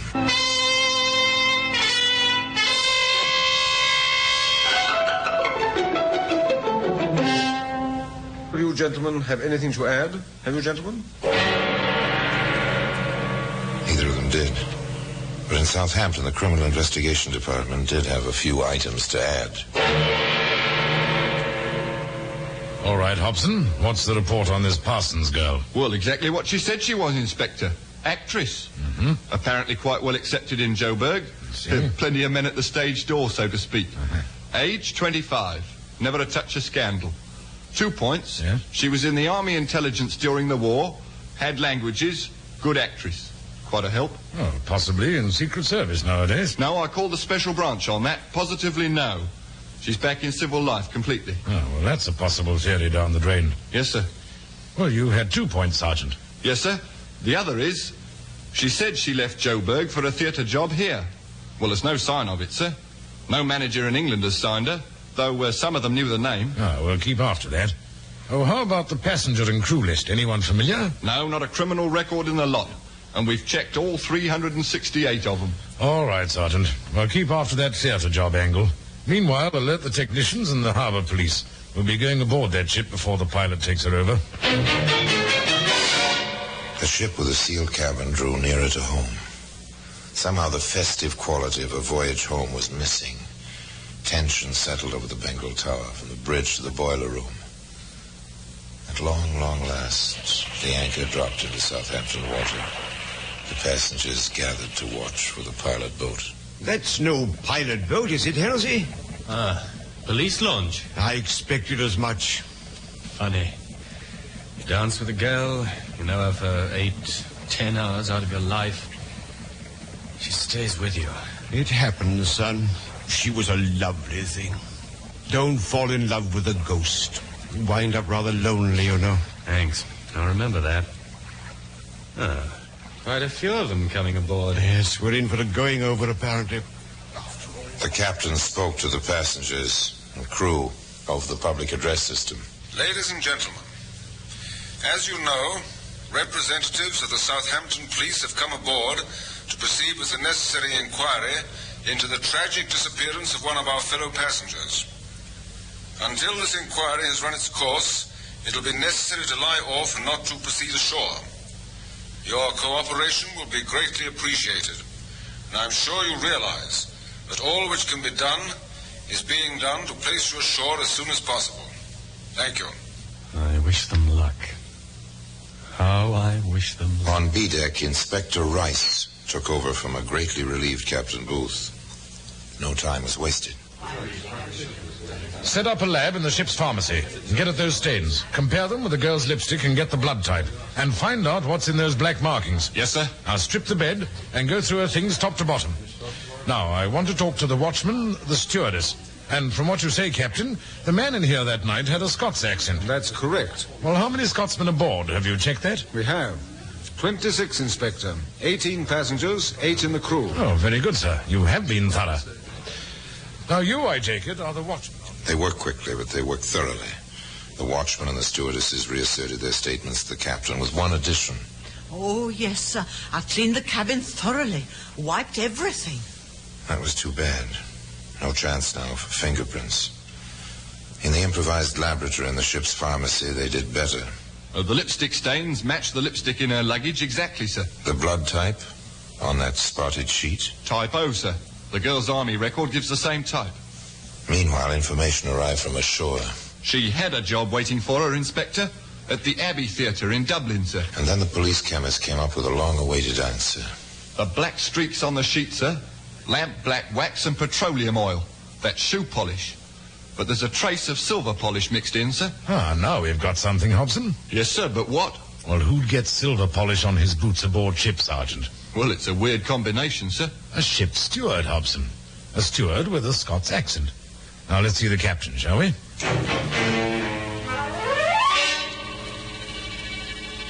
I'll cooperate in any way I can, Inspector. But even if it is one of my men, there's not a thing to tie any of them to the incident. Well, sir, I have an idea. We can let the passengers ashore now, but hold the crew. Then you invite the police detail and the ship's officers to luncheon. Set up 4 tables well apart, waited on by the 4 stewards you say are Scots-born. At the end of the meal...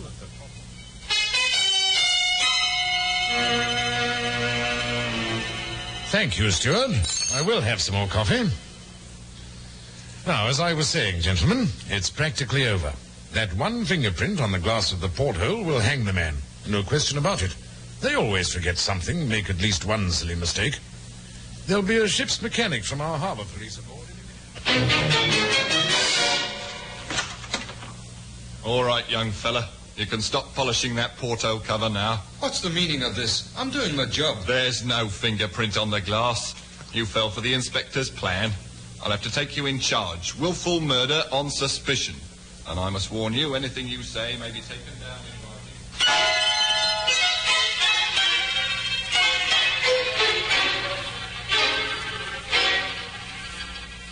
They smoked him out all right, but he refused to give in without a struggle. It was interesting to watch his mind work as they questioned him. You're Alan Burt. I am. Your first trip aboard the Bengal Tower? Round trip. Went out in her. This is the return. Ah, like the ladies, do you? They seem to like me. Ever had any trouble with one before? No, never. What do you mean, before? Your forearms, Burt, and your neck, all scratched. No dame ever scratched me. Oh, where did you get them, then? Ship's cat. I tried to pet her. She let me have it. It won't wash, Birch. No cat's claws ever scratched like that. Ship's doctor will certify to that. And those scratches aren't old enough to have happened ashore. All right, then. It was a woman. Huh? A stewardess. Which one? I'm not saying. She'd lose her job. Nonsense. Who are you protecting, Birch? Nobody. Stop it, Birch. You're only making it harder for yourself. You were on duty for that cabin, among others. She rang. From the watchman's story, the buzzer was stuck. But you didn't realize it until he knocked on the door and spoke to you. You went to B-24, forced your way in, attacked the girl, and when she resisted, you killed her and pushed her through that porthole. Wasn't that the way it was, Birch? I'll never attack nobody. We say you did. There's blood on the sheet. Her blood. We'll find it on your clothes, too. I never attacked her. We had a date. After she ditched the two jokers she was dancing and drinking with. Be careful what you say, Birch. It's all being taken down and may be used in evidence. I'm telling the truth. I didn't kill her. I was waiting in the cabin like she said. When she came in, she changed her mind or something. She tried to push me out. I don't take that from no woman. I grabbed her. She fell against me. She was foaming at the mouth in a sort of fit. She collapsed. I put her on the bed, tried to give her artificial respiration. That's how the black got on the sheet, maybe. Probably. Go on, Birch. When that fool Petrie came to the door, I lost my head. She looked dead. I didn't know what. I locked the door. I couldn't find no heartbeat.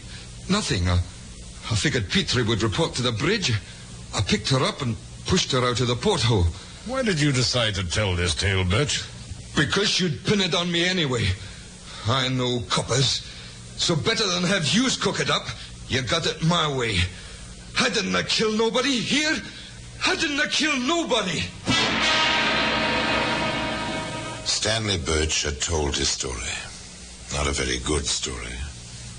For there, in contradiction, was the testimony and evidence, including that blood-stained bedsheet, which you can see today in the Black Museum. Stuart Birch was a ladies' man. There was no doubt about that after the evidence was in.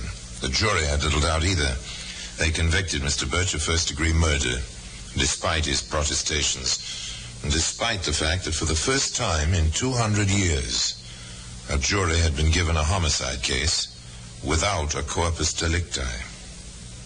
This was a major aspect of the case, a very interesting one, I think. And further, just after the conviction, the House of Commons suspended the death penalty in England. As for Stuart Birch, you'll find him spending the rest of his natural life in Dartmoor prison.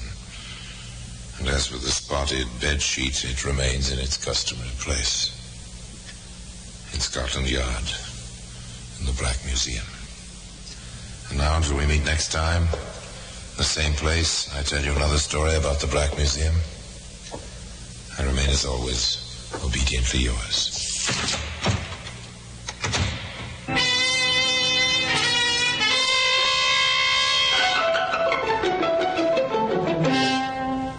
Here in the grim stone structure on the Thames, which houses Scotland Yard, is a warehouse of homicide, where everyday objects, a picture frame, a wicker chair, a telephone directory, all are touched by murder.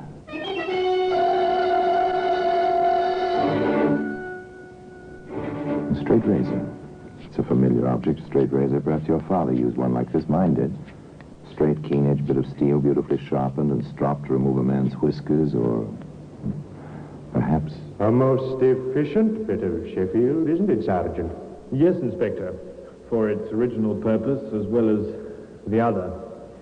Matter of fact, I use one exactly like it every morning. A grim sort, Sergeant. A very grim sort. Today, that razor can be seen in the Black Museum.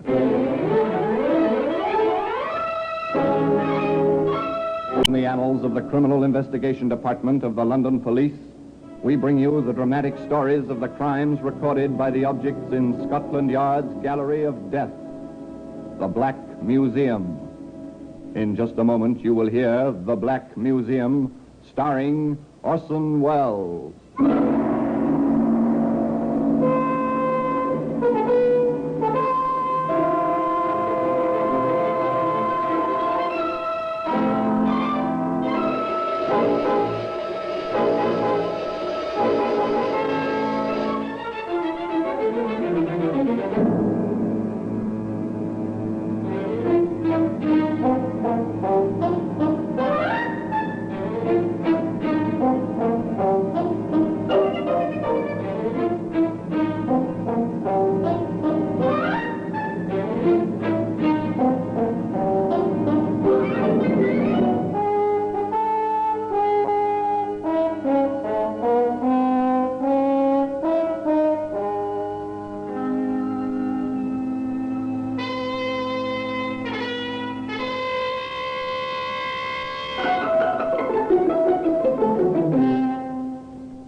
Now, The Black Museum, starring Orson Welles. And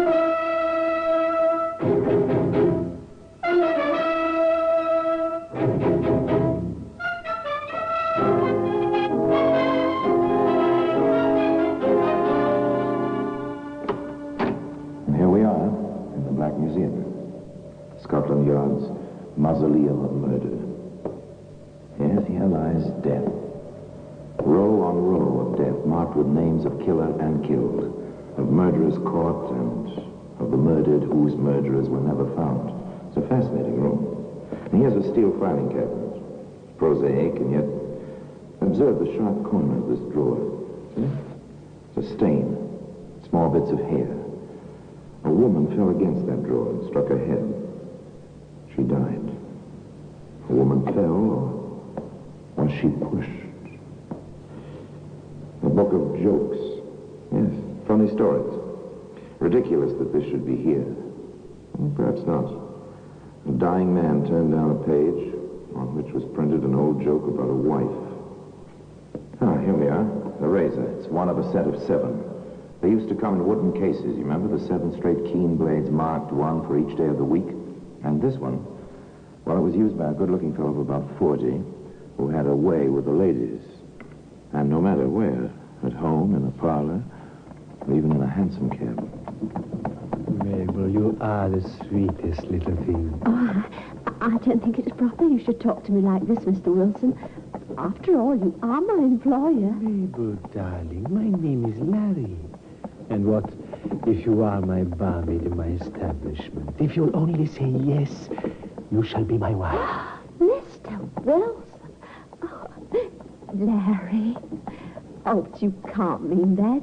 A man like you would... But apparently he did want the likes of her. To all appearances, Larry Wilson had fallen head over heels in love with Mabel Dill. Now, listen to Larry for a moment. Mabel, little one, you've got to marry me. I can't see you waiting on the customers, drawing ale, working with me every day. I can't, and not have you for my wife. An interesting accent, hmm? Intriguing. Certainly to a susceptible young woman, that voice and that touch of accent was attractive. And when one has been a sheltered girl in 1896, as Mabel was, well... Father, there's a letter from Mabel. Is there now? I should think it about time our daughter wrote to us. Oh, my goodness.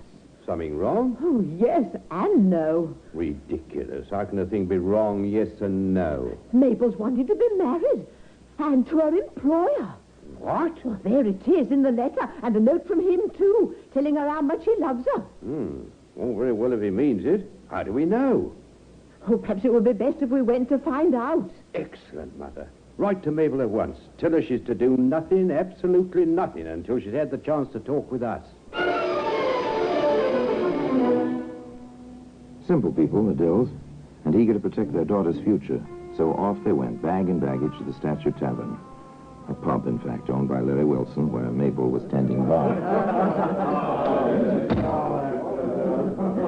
My word, it's a party, isn't it? Well, looks like a wedding party to me. Oh, must be there's a bride somewhere. Oh, there she is. It's Mabel. Here now, my girl. What's the meaning of this? Oh, Dad. Oh, Dad. Oh, I'm so happy you and Mother got here today. Oh, Mabel, darling. Oh, didn't you get my letter? Oh, there was no letter. Oh, come along and meet my Larry. You'll be as happy with him as I will. Not much the Dills could do about it, was there? Mr. and Mrs. Larry Wilson, proprietors of the Statue Public House, the pub. And happy over it, too, both of them. Of course, things do happen sometimes in the most well-ordered of homes. There we are, Mrs. Wilson.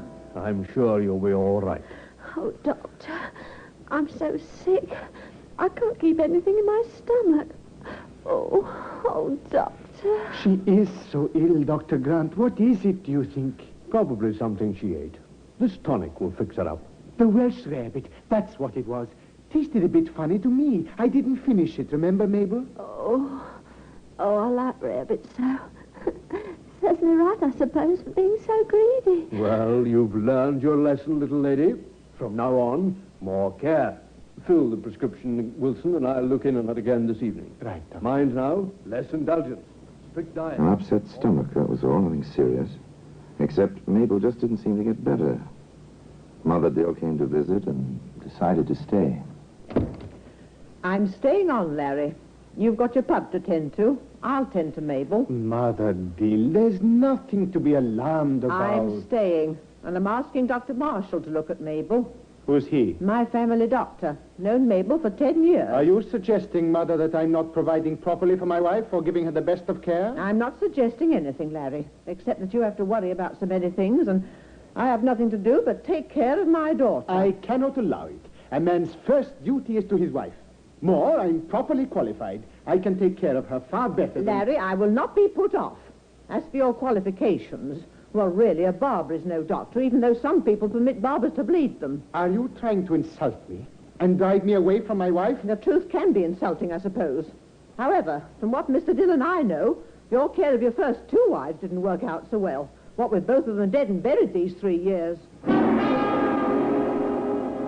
There was no arguing with Mrs. Dill. Her child was suffering, and she intended to have her way, and she did. Dr. Marshall came in consultation with Dr. Grant. It puzzles me. It does, really. You can see my position, Marshal. I've done everything the symptoms seem to call for. Nothing helps. Well, we'll see. Meanwhile, if we can get her to take some nourishment, the poor child's just wasting away. I've known her 10 Of course, years. this was 1896, remember. There were no methods yet, such as a series of gastrointestinal tests or a basic metabolism test or any other of the modern means to determine the cause of intestinal ailments. The doctors had to work by observation and an occasional chemical reaction. In the case of Mabel Dill Wilson, it was tragic indeed. Larry. Larry. He's downstairs, darling. Mother's here. I want Larry. Oh, it's Larry. I'll call him, dear. Larry! Will you leave the bar and come upstairs? Larry! Larry Wilson came upstairs, and quickly, 2 at a time, he raced up the stairs and entered his wife's room. Is that you, Larry? Yes, sweetheart, it is. I waited for you, Larry. Goodbye, darling. Mabel, darling. You took good care of her, Mother Dill. Excellent care, I must say. Your daughter, my wife, is dead.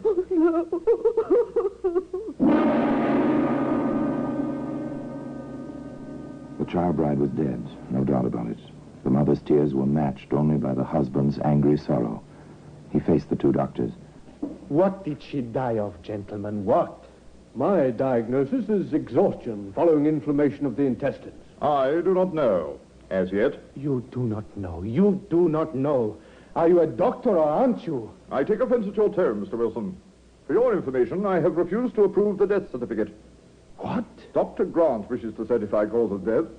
I agree that his idea of inflammation of the intestines is probably correct. Then but I do not know, as yet, what caused the inflammation. When I do know, I shall be glad to sign the certificate.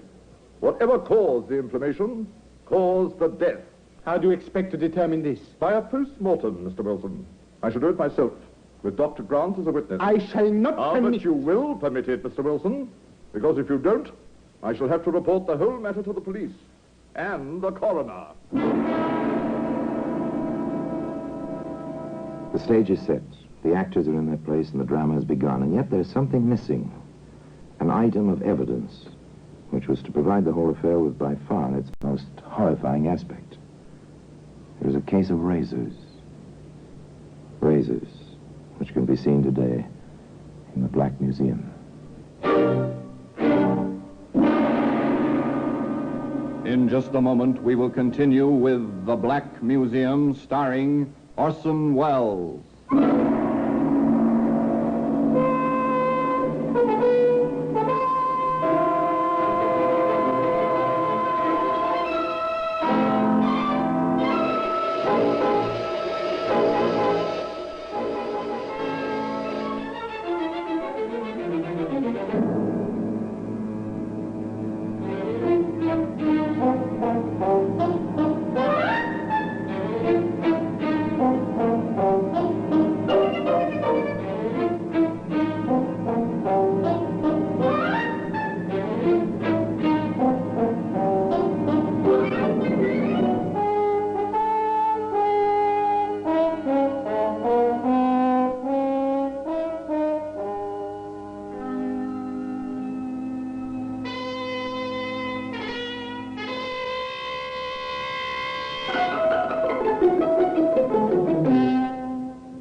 And now we continue with The Black Museum, starring Orson Welles.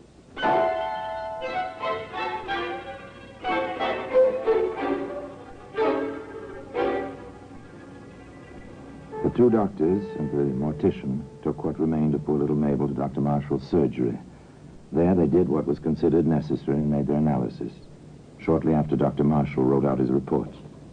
And as a result of my analysis, it is my opinion that there is definite suspicion of arsenical poisoning. With that report and Dr. Grant's concurrence, there was nothing to be done but report the matter to the coroner and to the police. How certain are you, Dr. Marshall, that there is a large quantity of arsenic in the body? As certain as I can be, Inspector, without being a specialist in criminal toxicology. Have you preserved the necessary items, Doctor? Contents of the stomach and so on? I have. In sealed jars, initialed by both Dr. Grant and myself. Very well. If you will deliver them to me, I will see to it that proper tests are made at once. In the meanwhile, it might be wise to have... In the meanwhile? Well, of course, there was only one thing to do. A certain pub owner had to be questioned. Mr. Wilson? Yes? My name's Baker, Sergeant Baker. My credentials. I see. How can I help you, Sergeant? If you'll come to the station with me, sir, Inspector Waters would like to have a chat with you. Larry Wilson went along and quietly. I let him wait a little while before the inspector was ready to see him. Not long, just a little while. The inspector had a job to assign to the sergeant first. I have a warrant, Baker. Take a squad, go back to the statue and search it from top to bottom. Bring back anything which looks at all suspicious. Yes, sir. Quick as you can. All right, Mr. Wilson. Inspector Waters will see you now. Thank you, Sergeant. How do you do, Inspector? Sit down, Mr. Wilson. Make yourself comfortable. Two gentlemen facing each other in a quiet office. Might be a business deal. Might be a matter of life and death. Mr. Wilson, as you may know, we are in the position of having to investigate certain details of your wife's unfortunate and untimely death. I understand that, Inspector. Do you have any reason to suspect foul play? Of course not. Mabel was the sweetest, nicest, most gentle. And quite poor, wasn't she? I really couldn't say. I didn't check up on that. I was in love. Yes, of course. In any case, she had no will and left no estate. Exactly. Unlike your first wife, whom you married while you were still a barber, and with whose estate you bought a tavern. You're very thorough, Inspector. What you tell me is quite true. Certainly very thorough indeed. The inspector knows a lot about you, Larry Wilson. Your second wife, Mr. Wilson, she also left you some money. You moved over to the Statue Tavern after her death, didn't you? Yes, that's right. Couldn't abide the old place with Belle passed on. You are sentimental, Mr. Wilson. You left the trade of barber after the other one. What was her name?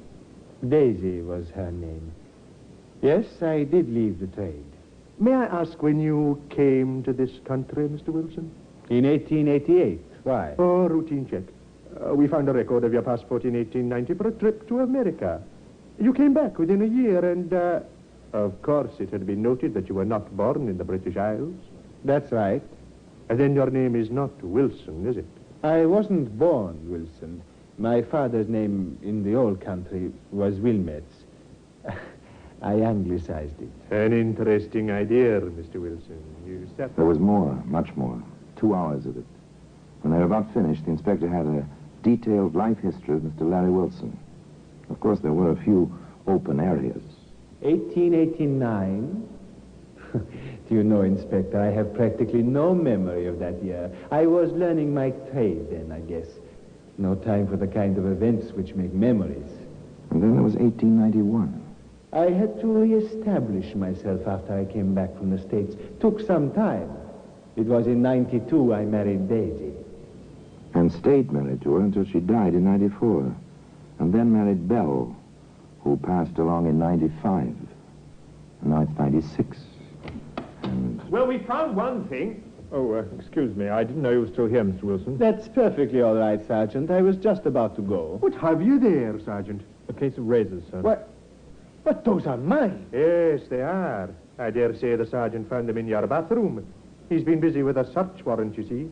Yes, I begin to see a lot of things, including the reasons behind my being kept here. Is my mother-in-law in on this? On the contrary, she knows nothing yet. Where did you find those razors, Sergeant? Hidden, sir. Hidden in the bin on top of a spare bedroom closet, sir. Thank you, Sergeant. Very well, Inspector. While you're on your way, Sergeant, will you escort Mr. Wilson to his room? Of course. What's the idea? Are you arresting me? Not at all, Mr. Wilson. Not yet, at any rate. We're detaining you temporarily on suspicion, sir. Suspicion of what? I'll let you know in 24 hours, Mr. Wilson. That's the limit the law allows. After that, of course, I shall have to prepare charges of some sort, but by then the toxicologist will have reported. Won't he, Sergeant? The inspector was puzzled. Here was a possible case involving poison, and the suspect had hidden his razors where only an unreasonably thorough search might turn them up. It didn't fit. The inspector filed the fact in the back of his mind. Turned to other things. The toxicologist report is in, Sergeant. The girl was poisoned, all right, but not with arsenic. Her body was full of antimony. We'd better charge Wilson or he'll be out of our clutches before we know it. So, they entered a charge against Larry Wilson.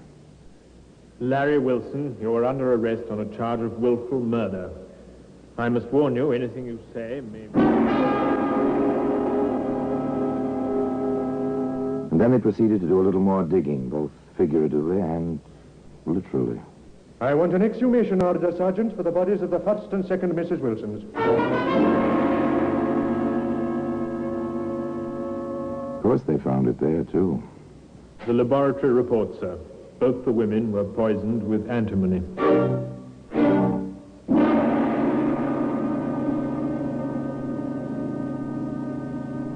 They called in Dr. Grant. Dr. Grant, you attended all three of Mr. Wilson's wives, did you not? Yes, I did. And you made out the death certificates in the first two instances? I did. And in both cases, you stated that the cause of death was exhaustion following severe retching brought on by intensive inflammation of the intestines. I did. But you didn't consider these facts at all suspicious? Why should I have? I've seen many such cases. Fatal cases?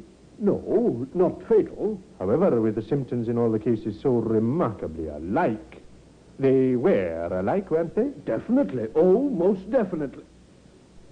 Now that you mention it, Inspector, the whole thing does seem a trifle too coincidental, doesn't it?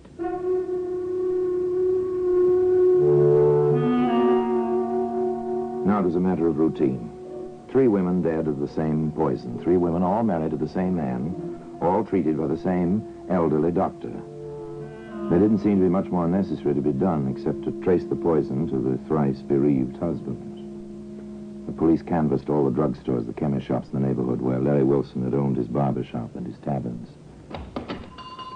What can I do for you, sir? Good morning. My name is Baker. My credentials. I see. CID. How can I help you, Sergeant? We'd like to know if you've ever had a customer named of Wilson, Larry Wilson, one-time barber and tavern keeper. Oh, that Wilson. Yes, of course. Used to buy the supplies here. Did he? What, for instance? Oh, brushes and combs, soaps as he needed them, and so on. Did he ever buy any strong antiseptics? Not that I remember. Any poison for hair dye or such? I think he once bought some tartar emetic. Yes, I'm sure of that. I remember now. He told me he was experimenting with a new type of dandruff remover. He had the idea that antimony might work very well. Dandruff remover. Or wife remover. This was up to a jury to decide.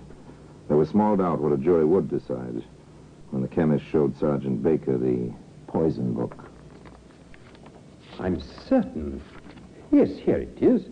Day and date, amount, July the 5th, 1894. Tartar emetic. Signed L. Wilson. It's almost 2 years now. I have a pretty fair memory, haven't I, Sergeant? They had him. Bit by bit, piece by piece, the story was filled in. The saga of this man with a fascinating little accent and the women he'd married. Daisy Alistair, 5 years older than Wilson, owner of a small dress shop, with £350 saved painstakingly over the years. Belle Davis, owner of a flower shop, with £275 to her credit in the merchant's bank. And, of course, little Mabel Dill, who had nothing but sweetness and a share of good looks. 3 wives, 3 deaths, the poison. But still, the inspector was puzzled. You sent for me, Inspector? Yes. Sergeant, where do those razors you found fit into this pattern? The man was a barber, wasn't he? You do mean Wilson, don't you? Yes. But why did he hide them? He says he was afraid somebody would cut himself. Nonsense, there were no children. Sergeant, I may have hit on an angle. I sent over to Criminal Records for this file. Look at it. I see, sir. The description of this man fits Wilson perfectly. Of course, this man was seen only once. True enough, but it's the identical coloring, height, weight, even the brief sound of his voice. Well, it proves nothing, sir. I know, but there's more. The cases in this file began in 88. Wilson came to Whitechapel in 88. The cases stopped in 90, when Wilson went to America. But in that year, it's noted here, there were 3 identical cases in New Jersey. They stopped in 91 when Wilson came back here. As Dr. Grant would say, it's too remarkable a coincidence, Inspector. Would you, Sergeant, in this room and having seen this record and knowing about those razors, hazard that Larry Wilson is Jack the Ripper? I'd hazard it, sir. I couldn't prove it. Neither could I, but I'm convinced all the same. Perhaps he... well, we've got him on other matters. We can hang him only once in any case. Well, I'd handle that razor with care, sir. It's mighty sharp. A most efficient bit of Sheffield, isn't it, Sergeant? Yes, Inspector. For its original purpose, as well as the other. Matter of fact, I use one exactly like it every morning. A grim thought, Sergeant. A very grim thought. We shall never know the full story. But most people would agree with the inspector. There was more than a reasonable chance that justice had finally caught up with Jack the Ripper. Certainly, that case of razors deserves its place of honor in the Black Museum.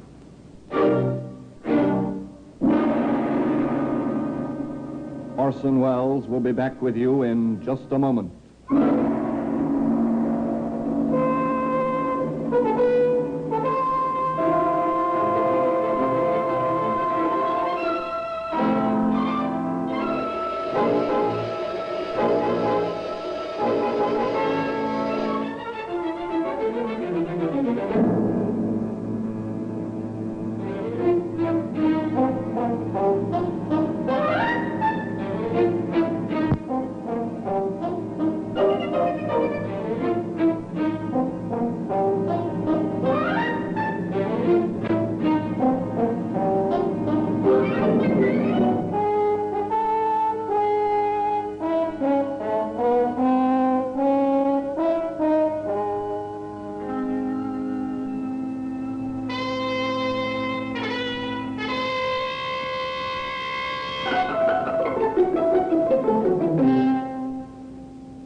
Now here in person is Orson Welles.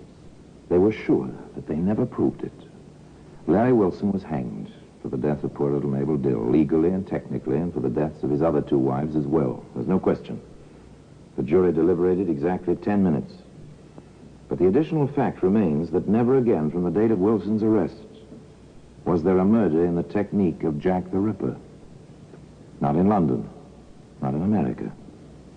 His terrible signature never appeared again on the body of any murdered woman.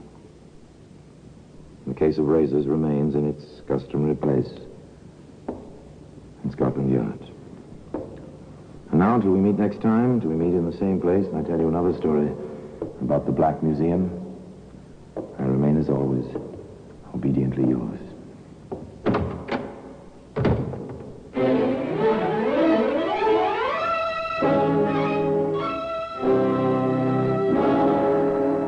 The Black Museum, starring Orson Welles, is presented by arrangement with Metro-Goldwyn-Mayer Radio Attractions. The program is written by Ara Marion, with original music composed and conducted by Sidney Torch. Produced by Harry Allen Towers.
This is Orson Welles, speaking from London.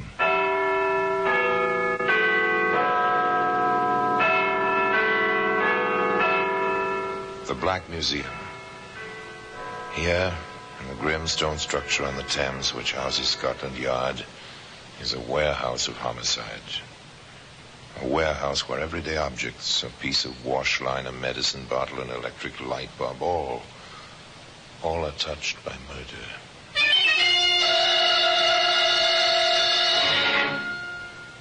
There's a telegram. That's a familiar object. Usually it says happy birthday or congratulations on your wedding or will arrive 10 o'clock train. This telegram was an urgent request to die. Take this telegram, miss, please. Yes, sir. Daily Star. Come at once. 4:30 train, Waterloo, Bournemouth Central. Something will meet. Sorry, sir. What is this? Car will meet. Today, this telegram can be seen in the Black Museum.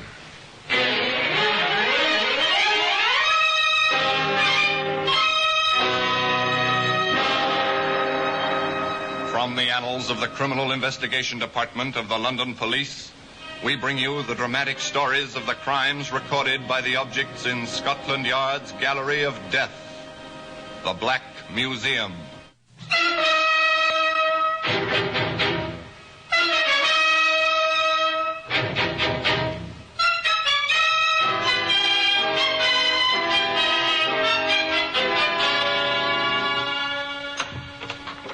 Here we are, the Black Museum. Scotland Yard's mausoleum of murder. Here lies death, arranged on shelves, in cabinets, ranked along the floor and on the tables.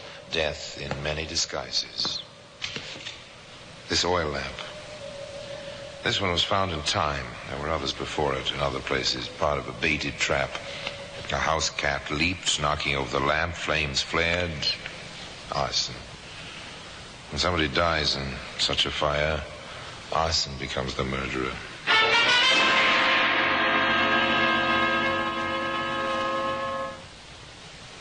Here's a bit of ribbon from a Christmas package. Shining, tinseled ribbon. The gift, unwrapped in pleasant anticipation, was death.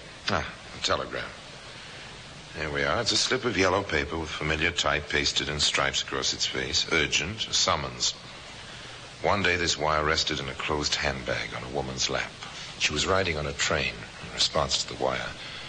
The men sharing the seat with her smiled and started a conversation. Going all the way to Bournemouth? No, I'm getting off at Boscombe. Oh. This train does stop at Boscombe, doesn't it? Well, I believe it does. I'm going through to Bournemouth myself, so I didn't pay particular attention. Your holidays? Well, in a way, I'm taking a day off to see some friends, then I'm going back to Southampton to catch a ship for a business trip. It must be nice to have a life like that. Oh, I don't know. Mine's very dull. Oh, well, then my guess is that, like some of the ladies I know, you find your gaiety in your hats. My one extravagance. Oh, yes. I've always liked a pretty hat.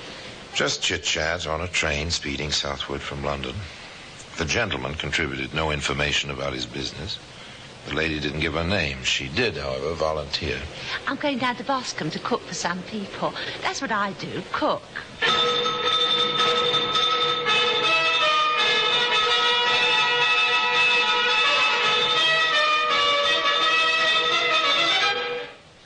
time passed. Others entered the compartment of the train at various stops and left a little later, but that was all. And as the train slowed for Bascom... Here, let me, miss. That bag looks heavy. I'll get it down for you. Oh, please don't trouble, sir. Oh, this is no trouble at all. There we are. Well, it's been pleasant chatting with you. Well, good luck on your new job. And thank you, sir. And good luck on your trip. Thank you, miss.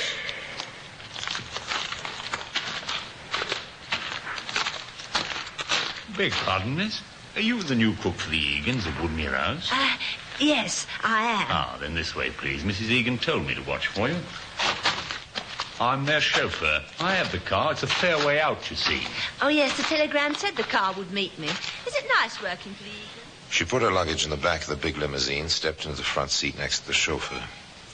The train pulled out of the Bascom station just as the car moved away along the road. Apparently it was a fair ways out, as the chauffeur had put it. The road wound through the countryside. The land seemed to grow more and more bleak as they rode along. The sun dropped below the horizon.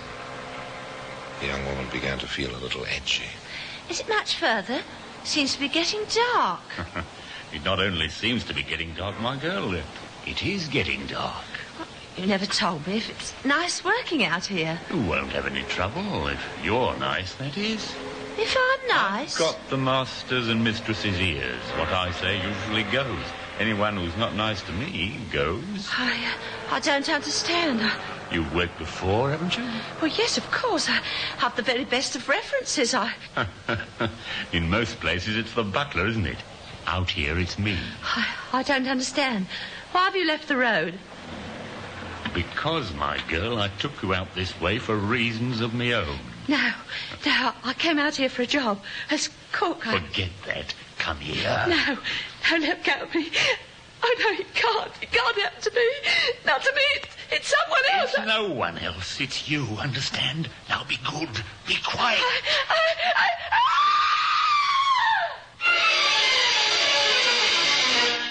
That was all, till the next morning.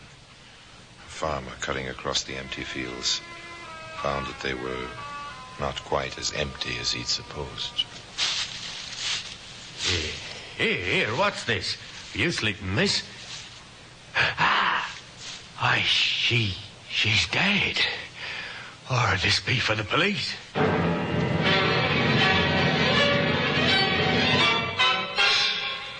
The farmer made it as fast as he could to the nearest telephone, and within an hour the police had arrived. Very well now. Suppose you repeat your story, sir. You're Inspector Gardner. Well, they told me... Yes, I'm Gardner, Scotland Yard.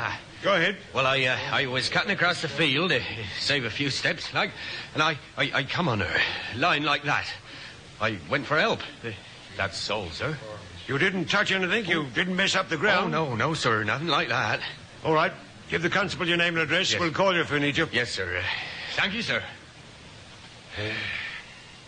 What do you make of it, Martin?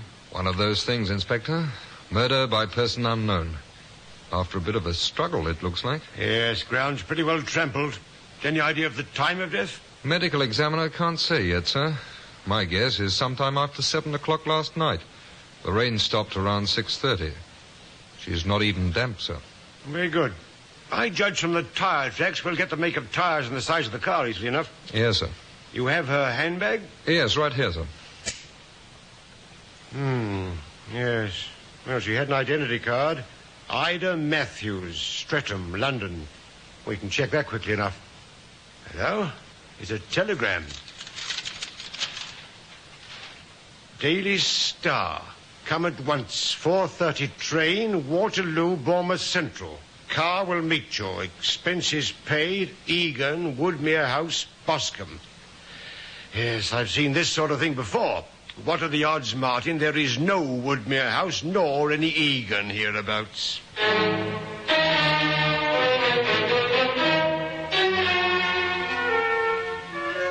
The odds were high. The inspector was right. No Woodmere House and no Egan. But the telegram was a lead, not an important lead, but a thread to start on. Not very many post offices in Boscombe, and you send telegrams from post offices in England. Detective Martin had an assignment. I'm sorry to bother you, but was this wire filed at this office? Not at that office. No, nor at the next one. But the one after that. Yes, that's one of ours. May I see the original of the wire, please? Well, now, I don't know that I should... Scotland Yard, miss. My credentials. Oh, well, that makes it proper then. And since it was proper, Detective Martin returned to his superior with the original of the wire. Did you ever see such atrocious handwriting, Inspector? Oh, I can't say I ever have. Party can't spell either. No E in Bournemouth and expenses with a C in place of an S. Interesting. Martin, this'll be a long job. Check through Central Post Office and go at the Bournemouth area yourself. Get the originals of every wire over the past 6 months that have had bad handwriting and worse spelling. It's a long charge. Patience and routine. The two great strengths of the forces of law and order, and they pay off. Sometimes it takes months, sometimes only weeks. This time, it was 2 weeks. A triumphant Detective Martin returned to Inspector Gardner.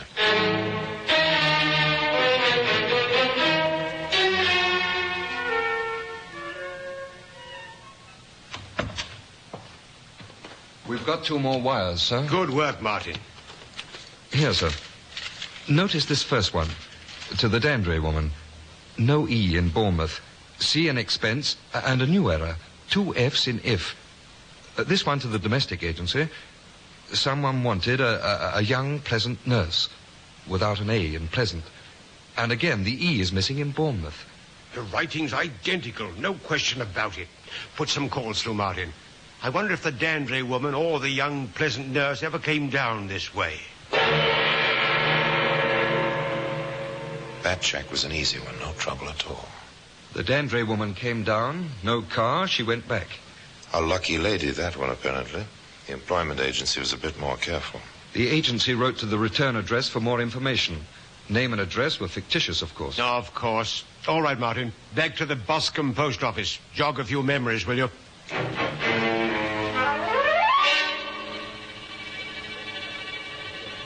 I see, miss. You filed this wire. I did. We get a lot of business through you, but I remember that awful handwriting. Do you remember anything about the person who gave it to you? Well, it was a man. I know that. Good. That's something. There was a... Let me think. No, it's all blank. Now, don't try too hard, miss. It'll come back to you. Here, let me read you the wire. Daily Star, come at once. 4:30 train, Waterloo, Bournemouth Central. And something here I can't quite make out. That's it. Car will meet. I asked him the same question. And he repeated the words like that. Car will meet. I'd know his voice anywhere. Why? Well, it was that kind of voice. Smooth, too soft. Sent shivers over me. Do you remember the man at all? No, sir. You know how it is. Don't look at all the people who come in here. But I think, I'm not positive, but I think he had on a chauffeur's uniform. Patience and routine were bringing results. From nothing, except Ida Matthews' body, they built their evidence to a man in a chauffeur's uniform who couldn't spell. And from the tire tracks, they knew the make of tires and the length and width, and therefore the make of the car. Within hours now, every chauffeur in the vicinity who drove a large sedan of a certain make had been called into the police station. No, sir. On the evening of November the 11th, I was in London, sir, with my family. We lost a boy in the war, Inspector, and the whole family always gets together on Armistice night for that reason, sir. November the 11th, Inspector? Oh, I was off that night. I didn't have the car. No, the young master was permitted to drive it himself that night, seeing as I was having my regular night off. I picked up the old man, Mr. Dutton, at his regular train, drove him home, put the car away and locked it up. Did you have your own key to the garage? No, sir. I always turn it into the big house after I put the car away. That's what I did that night, sir. And after that, Mitchell? I went into Bournemouth on the bus, sir. Had a bite and went to the cinema. You seem to remember all that very well. It was over a month ago the case we're investigating happened. Oh, I've got a great memory. Well, how is it on spelling? I wouldn't know. I never tested it. Let's test it right now. Take this pad and pencil and write the words I asked you to spell. Oh, no use, Martin. We shouldn't have let the newspapers publish those wires. Not one of these chaps spells those words wrong, and their handwriting doesn't match. Nothing. Yes, it's too bad, Inspector, to draw a blank when it looked so good for a bit. Yeah, that's about it, Martin. For once, we've drawn a blank completely. But that was not to be the end. Fate was to play a hand, and one of the strongest cards in that hand turned out to be the telegram. Oh, yes, this same telegram that can be seen today in the Black Museum.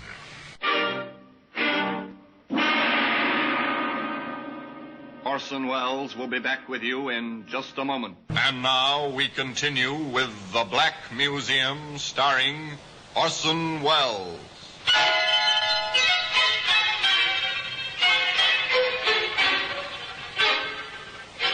They'd drawn a blank. The carefully built-up points which should have led to a vicious killer led nowhere. The pitiful and tragic story of Ida Matthews seemed headed directly for the unsolved file at Scotland Yard. How to account for what happened next? Chance? Stupidity? The intelligence to capitalize on a tiny fact? It really doesn't matter. What does matter is that one morning at the post office in Boscombe. How many stamps for this package, miss? I'll just put it on the scale. Take care now. It's marked fragile, you can see that. I see it. It'll be 1 and 3. Right you are. Thank you, miss. Jimmy, quick. Please, where's he going? Say, Marge? That fellow in the chauffeur's suit. Where's he going? Get to the window. I can't leave the cage. Quick. He's getting into a car. Big grey sedan. Get the number. Whatever for? Get it. Wait, it's LK9054. What do you want it for? Ex-husband owes you alimony, eh? Oh, don't be ridiculous. That's the man who sent the telegram. The one the coppers were so interested in. I'd know his voice anywhere. Yeah, you take over. Okay. I'm going to telephone that nasty detective.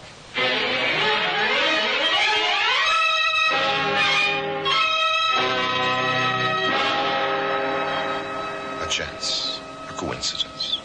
The young man might have taken that package. The girl might have forgotten the voice. Neither of these things happened. And a new lead was developed for the yard. Mitchell drives that car, Inspector. John Mitchell. Owner is Dutton. We had Mitchell in. His writing doesn't match and his spelling's fine. Well, the girl swears he's the man. Martin, can you picture a British jury hanging a man because a girl remembered his voice? No, such things aren't happening. But the points were added to the Ida Matthews file and held waiting their use. Patience and more patience. And more results. Inspector Gardner speaking. This is Sidney Harris. I'm told, sir, that I ought to give my information to you. It's on the Matthews case, sir. You see, I rode down to Boscombe on the train with her. Sidney Harris received a warm welcome at Scotland Yard. Sit down, Mr. Harris. Thank you. If I may ask, what took you so long? I was out of the country, Inspector. I returned just yesterday. Oh, go on, Mr. Harris. Well, you see, my business takes me abroad quite a bit. I had the opportunity to spend a night with some friends of mine in Bournemouth before I sailed the next day. That's how it happened that I was on the train. The Matthews woman was in my compartment. We talked a bit. I commented on our Herald, just passing the time. I'd never have thought of it again, I suppose, if my ship had sailed on time, but it didn't. The steward brought aboard some late papers, which came out while we were still at Southampton. I saw them after we'd been at sea for a few hours. There was this woman's picture and the story. I understand. And now then, Mr. Harris, what information do you have which may be of help to us? Well, the luggage rack on the car, Inspector. It was a large grey sedan. How did you happen to notice it? Well, I watched her cross to the station platform, and I saw a man meet her in a chauffeur's uniform. I watched her enter this car. Now, it happens, Inspector, that I design auto bodies.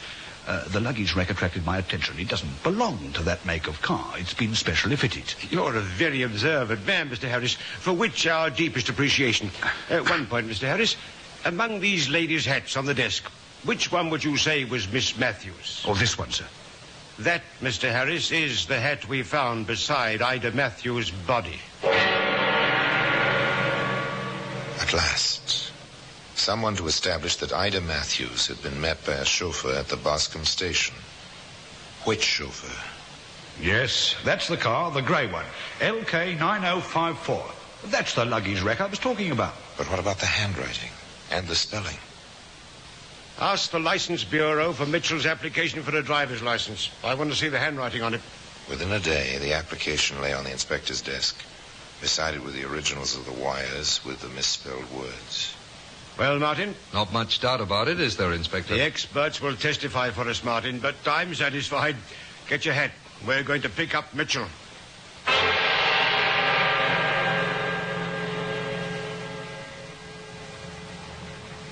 Well, Martin, what kept you? I saw his room, sir, and spoke with Mr. Dutton. Mitchell must have got the wind up. He's gone. But I found this in his room. The key? Duplicate key to the garage. Mitchell had access to the car any time he wanted to use it. And Mr. Dutton tells me he was on the verge of calling us when I walked in. Mitchell is paying the expenses of his little trip with forged checks. That does it, Martin. Let's get back to the office. Now the vast interlocking network of police authorities and police communications went into action. All across and up and down England, the teletypes carried the message. Bournemouth to all stations. General alarm for one John Mitchell. Age about 42. 5 feet 8 inches tall. Weight about 165 pounds. Hair brown, eyes blue. Distinctive, smooth, low-pitched voice. Wanted for forgery and murder. The word was out. Somewhere in England, a policeman would recognize John Mitchell. And a policeman did. Inspector Gardner speaking. This is Superintendent Cowan at Reading, Inspector. We have this John Mitchell for you. Picked him up when he tried to get a job at a garage here as a mechanic. John Mitchell was brought back to Boscombe. But the job wasn't done, even yet. After all, when the charge is murder, the plea of not guilty is mandatory. There must be a trial, and there must be attorneys for the defense. A man is to be presumed innocent until proven guilty. Therefore, the case had to be airtight, foolproof. No loopholes for a smart defense counsel. Now then, miss, when you walk into this room, there'll be a dozen men there with their backs turned towards you. You'll walk in backwards yourself, so that there'll be no chance of your seeing even the backs of their heads. Sort of blindfold test, sir. Yes, without benefit of blindfold. Are you ready now? Well, as ready as I'll ever be. Let's go. Through here. These men have been briefed, Martin? Yes, sir. They know what to do. They're to read the words on the cards I've given them. Very well. You can begin. All right. You. Car will meet. Next. Car will meet. Next. Car will meet. Next, please. Car will meet. And the next? Car will meet. That's him. That's the voice. I'd know it anywhere. They were ready now, they felt, to give the Crown its chance to avenge the untimely and brutal death of one of its subjects. The prosecutor was confident. The defense was bold. Time and again, despite the experts, despite the weight of evidence, the defense managed to throw what seemed a reasonable doubt on the guilt of John Mitchell.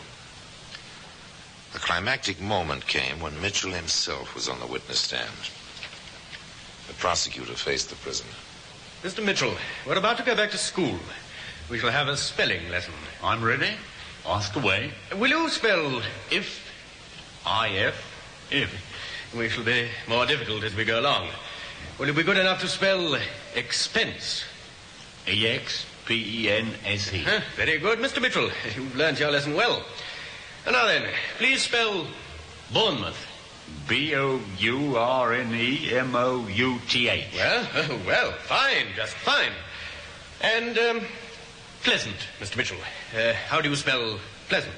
P-L-E-S-E-N-T. I see. Pleasant. Just like a present. That's right. But it isn't right, Mr. Mitchell. Pleasant is spelt with an A. But you didn't spell it with an A today, nor did you spell it with an A when you wrote the telegram asking for a pleasant young nurse. And what was your plan, Mr. Mitchell? Did you want to murder a nurse the way you murdered Ida Matthews? Perhaps in that terrible moment as he stood in the dock at the Old Bailey, The mind of John Mitchell may have turned to that other moment, when all unsuspecting he wrote out that fateful telegram. The selfsame telegram that can be seen today in the Black Museum. It might be said that John Mitchell was hanged by a missing letter A in the word pleasant. Be that as it may, circumstances caught up with this gentleman one morning at 8 o'clock, and he passed from this world because of a set of coincidences which fitted together in the minds of alert detectives in Scotland Yard. If Mitchell had known how to spell correctly, if Harris had not been a keen-eyed designer of automobiles, if Harris had not taken his trip when he did, if Marge, the post office clerk, had not been struck by Mitchell's voice. But it's no matter now. Now the telegram is to be found in its customary place in Scotland Yard in the Black Museum. And now, until we meet next time in the same place, I tell you another story about the Black Museum. I remain, as always, obediently yours.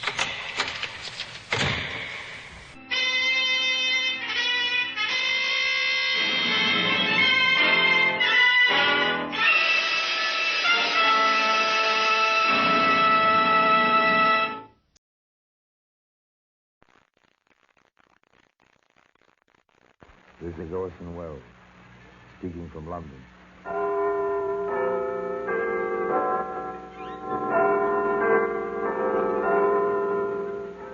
The Black Museum, a repository of death, a repertorium of violence. Here in the grim stone structure on the Thames, which houses Scotland Yard, is a warehouse of homicide, where everyday objects, a briefcase, a medicine bottle, a carpenter's rule, all are touched by murder.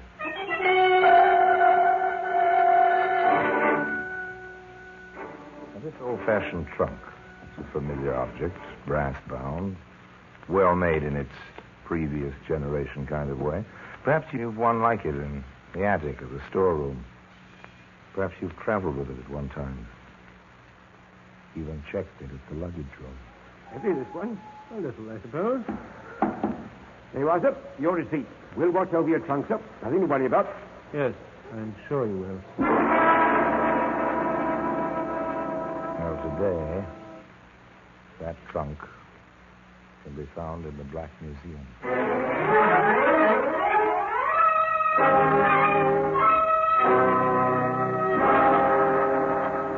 From the annals of the Criminal Investigation Department of the London Police, we bring you the dramatic stories of the crimes recorded by the objects in Scotland Yard's Gallery of Death, the Black Museum.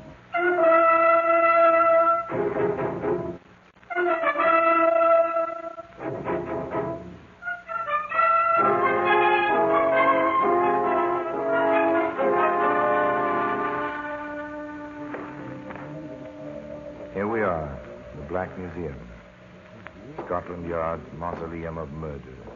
Not particularly well lit. The vaulted ceiling disappeared in shadows, but ghost-like shadows. The vast majority of the people who use the articles exhibited here are ghosts by the verdict of 12 of their fellow countrymen, and sentenced by His Majesty's judges in the assistance of the execution.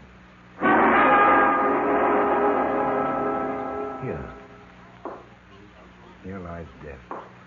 All along the walls, on the tables, even on the floor. Each article feels encrusted with horror, webbed in the memory of homicide. Some for more than a century. Here, on this shelf, a common object, a gasoline can, about a gallon. But the contents were poured over a human body, and a match was lighted. Only the man who poured that horrific libation left his fingerprints on the tin.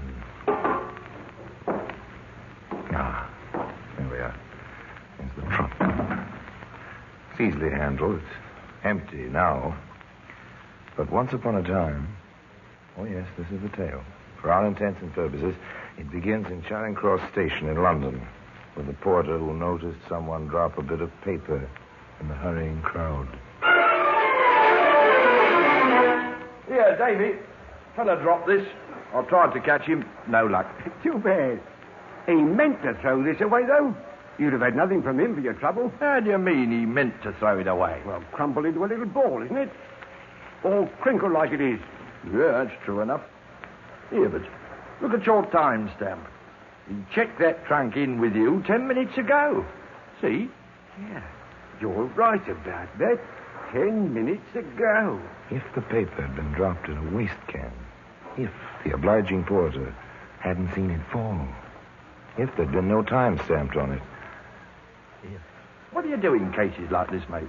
Well, just wait a bit and then notify the police. Well, why wait a bit? Yes, wait a bit. Indeed. Just to be certain that the fellow who threw the receipt away meant to do it. I'm a cautious fellow, that check room attendant. After 3 days, I wanted to ask about the trunk. He didn't call the local police station. No, not he. He placed his call to Scotland Yard. Inspector Walsh dropped by to have a look at the trunk. It is heavy, isn't it? Of course, it might be just books. In it, I mean, Inspector. Yes, it might be just books. Ready? Open. Oh, just old newspapers, it looks like. Oh. Sorry to startle you. A dissected body isn't a very pretty sight when you're not used to it.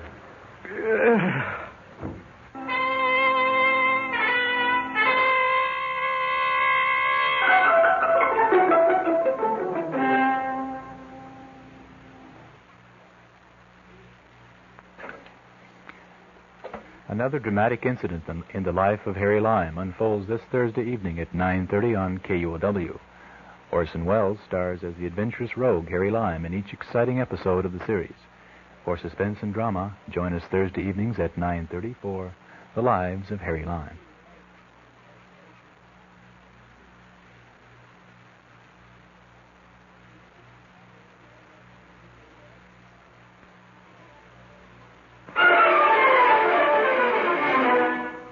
The trunk was removed to Scotland Yard. Its contents, once human, were turned over to the yard pathologist. The remainder of the contents were left in the possession of Inspector Walsh. We're in for it, Sergeant. Again. Body, unidentified. Trunk, unidentified. Owner, unidentified. Well, at least we have a few items to start with this time, sir. Yes, of course. Some old newspapers, torn, stained, and so on. An old smock, stained in the same way. Some scraps of clothing. And the trunk. Well, where do we begin, sir? Save the papers, have the clothing laundered after the stains have been analyzed, then check the laundry marks. On the trunk itself, write up a description of it. Then start the local police into every second-hand dealer, luggage shop, and pawn shop in London. Someone, somewhere, may remember it. After all, it is a trifle large, you know, and it had to be brought to the station. Circulate the description through all the means of transportation. Taxicabs, buses, vans, you know, Sergeant. Routine, we've been through all this before.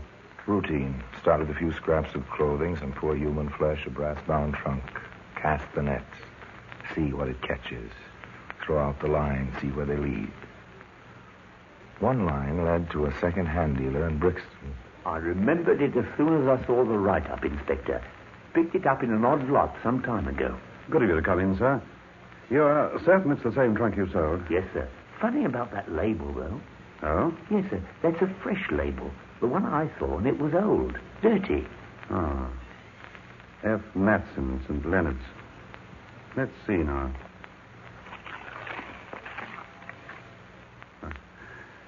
There's your old label, underneath the new one. Same address, sir?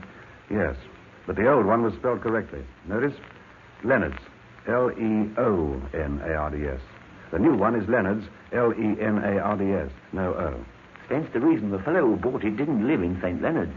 He'd know how to spell it if he lived there. Now, that's probably correct. Remember what he looked like? The fellow who bought it? Husky, rather. Well-dressed. Very blondish. Straw hair, blue eyes. Almost white eyebrows. I noticed particularly his eyebrows. I knew a girl once with eyebrows like that. Very whitish. Interesting. Yes, interesting. Description of a man, but the man who killed the woman in the trunk? That was Scotland Yard. We're very sorry to have to ask you to do this, Mrs. Hilton, but you may be able to help us. So this is what a morgue looks like, Inspector. Yes, more antiseptic than anything else. We'll make this as easy as possible. She's, in here.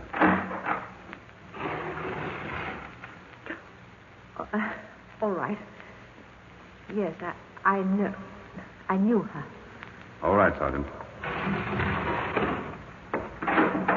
Her name was Brady. She worked for me as a cook, temporarily. Came through an employment agency. I can give you the address. The net was working. The lines were developing. Police routine, the Scotland Yard thoroughness was beginning to pay off. The woman's name was not Brady. At the address the employment agency gave me, she was known as Burnside. She's been missing since March the 4th. More muddy waters? Or another link? A woman with an alias, missing but unreported, inexorably. The wheels grind on, turning up, among other matters, a cooperative cab driver. You're positive this was the trunk? Positive, Governor. Where did you get the call? In Ravenswood Row it was. That line of old houses they've made offices out of. From the road to Charing Cross Station it was. Do you remember the man himself? He had his hat pulled down, sort of. But he was a husky one. I remember thinking he had to be to get that trunk as far as the sidewalk on his own. And his hair, what I could see of it, was lightish. Well, I hope I've been a help, Inspector. If I do remember anything more. Oh, yes, it was a help. So was the bus conductor who remembered letting the husky blonde man board his bus with his trunk, light and empty at the time, in Brixton, near the second-hand dealers. And piece by piece, the jigsaw puzzle was filling in. Patience, Sergeant. We know who the dead woman was. We have a description of a man with a trunk. We've traced the trunk from Brixton to Ravenswood Row, and from there to Charing Cross. Now, a house-to-house inquiry in Ravenswood. Be thorough, Sergeant. Very thorough. And, of course, the good Sergeant King was very thorough. A clerk on the first floor of number 12, Inspector, noticed the trunk in the hallway on the 5th of March. It was gone on the 6th. The day the trunk was checked at the station. Yes, sir. Now, number 12 has 3 floors, a suite of offices on each floor. The second floor's closed up, no name on the door. Third floor has been occupied for some time. I have the name of the rental agent, Inspector. Yes, Inspector. Number 12 is our building. We manage it from the state, that is. Here now. Yes. Number 12, Ravenswood Row. The lessee is F. Lawrence Maxwell. Business, factoring. The red tab on the card, that means pays by mail regularly. Then you've never seen Mr. Maxwell? No. One of our outside men showed him the premises. Would you be interested in his home address? Yes, I would. According to our records, he lives at 210 Merivale East in Camberwell. At last, a shadowy figure begins to emerge into the light. F. Lawrence Maxwell, 210 Merivale East, Camberwell. At that address, Inspector Walsh asked, "Is Mr. Maxwell at home?" And the landlady answered, Mr. Maxwell? Oh, I'm sorry, sir. He moved out and left no forwarding address. That was the evening of March the 6th. I remember it distinctly, sir, because he paid the whole month and didn't ask for a refund. a blank. The end of the line. Not a trace. But don't forget, that brass-bound trunk is today one of the star exhibits in the Black Museum.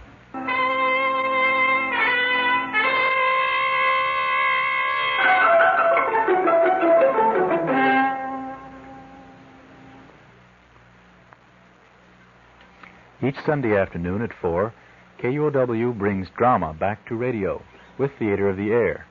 Each week...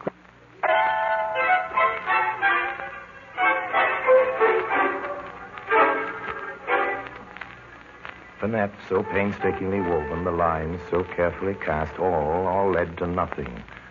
A trunk, a dismembered body, a dozen people all trying to help, nothing. Was this going to be one of the mementos in the Black Museum marked Case Unsolved? Inspector Walsh waited.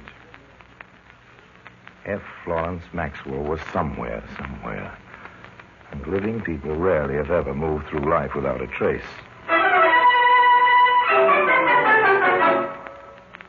My, you gentlemen came all the way from Camberwell in a hurry. And we went through a red light or two, I dare say. Didn't we, Sergeant? We did that, sir. This letter you telephoned about, ma'am. Oh, right here, Inspector. Kept it careful. Always try to help the authorities when I can. Yes, sir. Ah. From the post office. Do we open it, sir? I think we do. Oh, dear. Nothing but a notice. Undelivered telegram. Yes, to Maxwell, Red Dog Inn, Hammersmith. Funny. Sending a telegram to himself in Hammersmith? Oh, that wouldn't be to himself. It would be to his wife. Mr. Maxwell told me once she has a position in Hammersmith. A wife. Well. Was she still in Hammersmith at the Red Dog Inn? She was. And so was F. Lawrence Maxwell.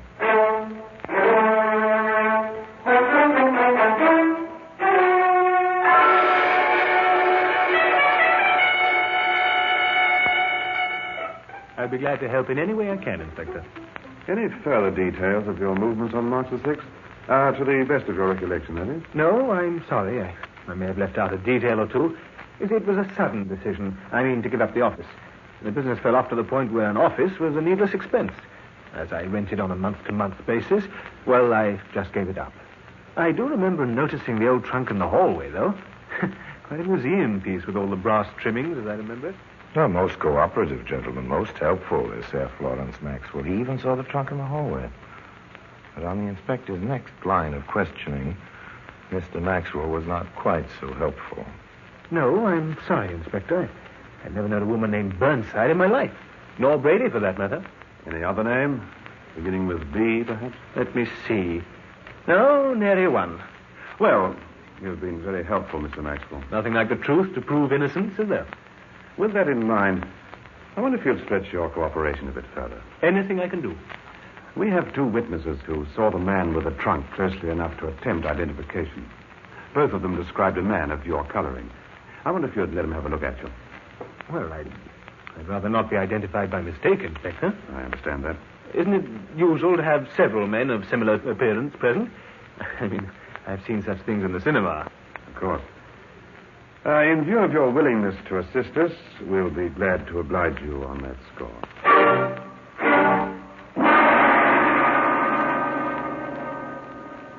Decent of the inspector, don't you think? Decent at Maxwell, too. They worked well together. And within a few hours, Maxwell stood in a line of 5 men, all of them approximately his build and blondness. Maxwell was second from the left. The taxi driver entered the room. I'm none too certain, Inspector. My man had his hat pulled down. If it were any of these, I'd say he was the middle one, sir. Then the second-hand dealer entered the room. I wouldn't want to make trouble for the wrong man, Inspector. Of course not. Now look him over carefully now. I'd say, yes, the fellow on the extreme right. Thank you. Sorry to have taken you from your business this time of day. And thank you, gentlemen. Will you want me for anything else, Inspector? Thank you, no, Mr. Maxwell, not for the present.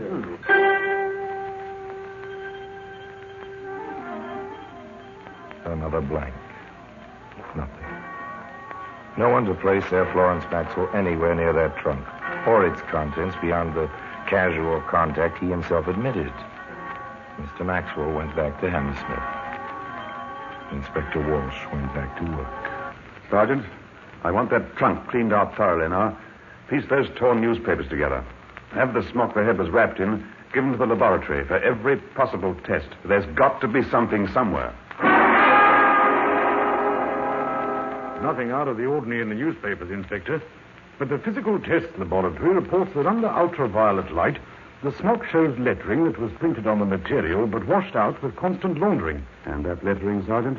Red Dog Inn, Hammersmith. Now, Sergeant, all we have to do is to connect that Brady Burnside woman with number 12 Ravenswood Row, second floor. Let's go, Sergeant. I've had a search warrant ready for a week. Now they went to work on 12 Ravenswood Road, second floor, in earnest. Board by board, the flooring was taken out, the old-fashioned tin ceilings taken down. The desks and chairs were taken apart. Paneling was removed, and plaster walls sounded. Samples of dust were analyzed. Powerful vacuum cleaners sucked every bit of lint from the upholstery and draperies. And when it was all over, Nothing. Absolutely nothing. Unless this hairpin is something, sir. Oh, that could be anyone's. Proves nothing. Is there an ashtray around here anywhere, Sergeant? Yes, under the desk, sir. There's a wastebasket. Metal one. Maxwell doesn't smoke. Yes, I remember that. Oh, well. Hello. Give me a tweezer, Sergeant. Yes, sir. You found something, sir? Interesting. Maxwell doesn't smoke. So we find an unused match caught in the corner of his wastebasket, with a red-brown stain on one end of it. yes, of course it was blood. And the same type as the victims. But the fact remains, as the inspector put it, A clever defense counsel could make a hash of the case. Millions of people right in London have this blood type, and we still haven't established any contact whatsoever between Maxwell and the woman. a jigsaw puzzle. All of it save the key piece. Inspector Walsh made a decision the next morning, quite early, in Hammersmith. All right, Mr. Maxwell. I'm sorry to disturb you this early. You, Sergeant. Yes, sir. There have been developments. We need you at the yard. Developments? What kind? Sorry, sir. I've not been told. Now, if you'll get dressed and come along, sir, I have a car waiting. It's early, I know, sir, but we don't keep regular hours at the yard. They don't keep hours, but they kept Maxwell waiting in the quiet anteroom outside Inspector Walsh's office. For an hour and a half, Maxwell cooled his heels while detectives passed him by, went into and came out of the inspector's office. At long last, Sergeant King came to the door. All right, Mr. Maxwell. The inspector will see you now. At about time, I say. Ah. Good morning, Mr. Maxwell. Sorry to have kept you waiting after rousing you so early. All right, Sergeant, you can leave us together. Yes, sir. Sit down, Mr. Maxwell. Yes, so without further ado, I'd like some explanation about all this. You said you were through with me.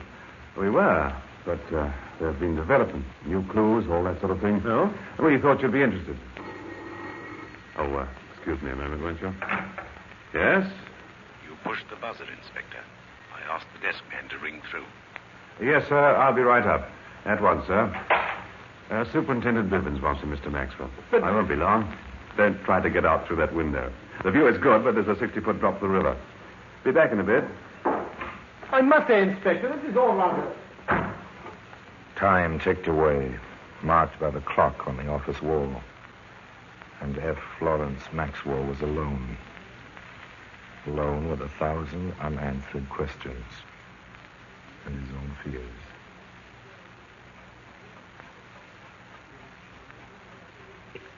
It's ridiculous. Absolutely ridiculous. Walking up and down, back and forth like some kind of caged beast. He can't know anything. He couldn't get me identified. Have they tied me to Louise? How could they? I destroyed every one of her letters. I never wrote to her. She thought she had me. She got what was coming to her. Right in the office. She dared to come to the office. Did they find anything in the office? In the office, Mr. Maxwell? Yes. They found a hairpin and a matchstick with blood on it. But you don't know that, do you? You haven't been told. What could they find in the office? When I took her to pieces, I did it in the trunk. They can't have anything. Okay, there must be something. Well, there's got to be the inspector in Scotland Yard holding me here. If I deny everything, it'll look bad. Very bad. Oh, I've been here. Where's the clock? Yes, almost a half hour. I'll have a story. That's it. I'll have a story. I'll be ready for it. I'll have a story. Now you've done it, Mr. Maxwell. So you'll have a story, will you? It better be good, Mr. Maxwell. It had better be good. Well, Mr. Maxwell, I'm back. Inspector! Yes? I want to tell you, sir, I've been holding back. I knew Mrs. Burnside. I see. You knew her? Yes, quite well. How doesn't matter. She tried to blackmail me, you see. She came to my office. When I refused to pay her 1 shilling, she flew at me. I hit her and, well, she fell. Where did you hit her? The left side of her face. She fell and struck her head. When I bent over her, she was dead. So I left her there. I came back. I must have been crazy expecting a dead woman to get up and walk. I was scared, you see. I bought the trunk. Well, you know the rest. Very well, Mr. Maxwell. You're taken in charge for murder. Murder? I must warn you, anything you say may be taken down in writing and used as evidence. But it was an accident, not murder. Sorry, Mr. Maxwell, but the medical evidence belies your story. Mrs. Burnside died of strangulation. You didn't hit her. You choked her to death. So, that winds up the case of Mr. Maxwell. But if you're interested, you'll still find the brass-bound trunk in the place of honor in the Black Museum.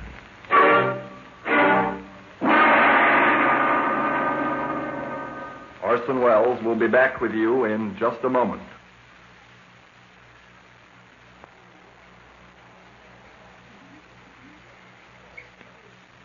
In the end, it was just routine, wasn't it? Methodical, hard-working routine based on experience, and plus just the touch of imagination a good policeman must always have. The trap was sprung in Wadsworth Prison, and the story ended 3 weeks later in the usual manner at the customary time. 8 o'clock in the morning with the customary payment to the hangman. And the trunk remains in its customary place within Scotland Yard, the Black Museum. And I remain, as always, obediently yours.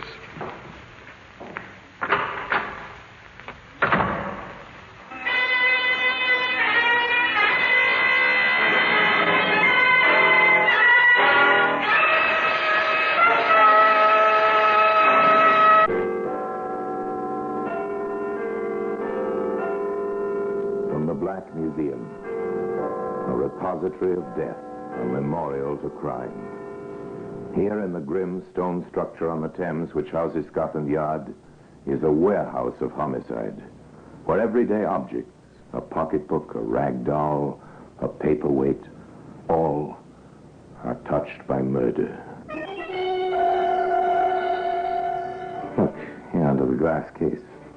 We'll open it up and, with the permission of the curator, we'll take out 2 small objects that speak directly of violence and sudden death. In the palm of my hand, I'm holding 2 bullets. Each has claimed a life, an innocent life. And these twin messengers of death have a common origin, although 3 years passed before the first was followed on its fatal mission by the second. When the bullets were rotated, groove by groove, under a comparison microscope, points of similarity in the scoring were evident. It is established beyond doubt that the bullets were fired from the same weapon, a Service Enfield 45 as issued to the fighting forces of Britain. But these bullets were never fired against the enemies of Britain. That is why they can be seen today in the Black Museum.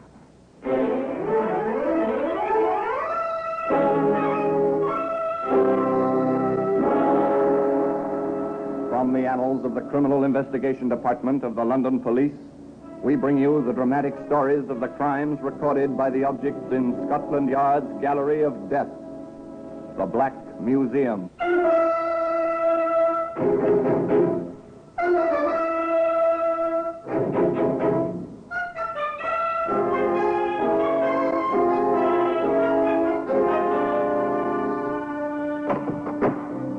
And here we are in the Black Museum, Scotland Yard's Museum of Murder. Yes, beyond these stone walls, the life of London flows and ebbs like the muddy waters of the Thames, but here it is quiet, very quiet. Yet there's a tension in the cold air, as if unseen eyes were watching. Come with me, past row upon row of inanimate objects, each one marked with the names of the killer and the victim. Murderers caught, murderers yet to be caught. Sometimes the wheels of justice turn slowly, but more of that when we come to the glass case at the end of the gallery. Now, I see the watching eyes up there just below the ceiling. There hang the death masks of criminals of bygone days. They form a grim frieze. They were collected at a time when forensic theorists believed that a composite face made up of the dominant characteristics of hundreds of criminal features would resolve into a picture of the typical criminal. But in 1913, the experts decided that the masks presented nothing different from your face and mine, the average law-abiding citizen. Ah, there. You know that face? Yes, it's Heinrich Himmler, the German Gestapo chief. The mask was taken a few hours after he bit into a phial of potassium cyanide as he stood before his British captors at Lunenburg. And now, here we are. Here's the case. Here are the two bullets. One fired in 1944 when London shook under Hitler's onslaught of V1s. The other fired during the uneasy peace of 47 when anxious eyes were turning eastward. And the story of these little pieces of metal is the story of a byproduct of war. It is the story of two boys. They never lived to reach man's true estate. They died by hanging when they were 19. But the path that led them to the scaffold, they found when they were age 14, evacuated to a farm in the country. It's the summer of 1942. All Europe lies under the heel of the invader. England is surrounded by a ring of steel, and the gunners on the white cliffs of Dover look across the narrow straits upon occupied France. But on Rington Farm in Cheshire, all is peaceful. Or is it? Hello, Joe. What you got under your coat? Hey, come into the barn, quick. What's the lock? Close the door. Nobody about, is there? No. Then look at what I got. The old man's gun.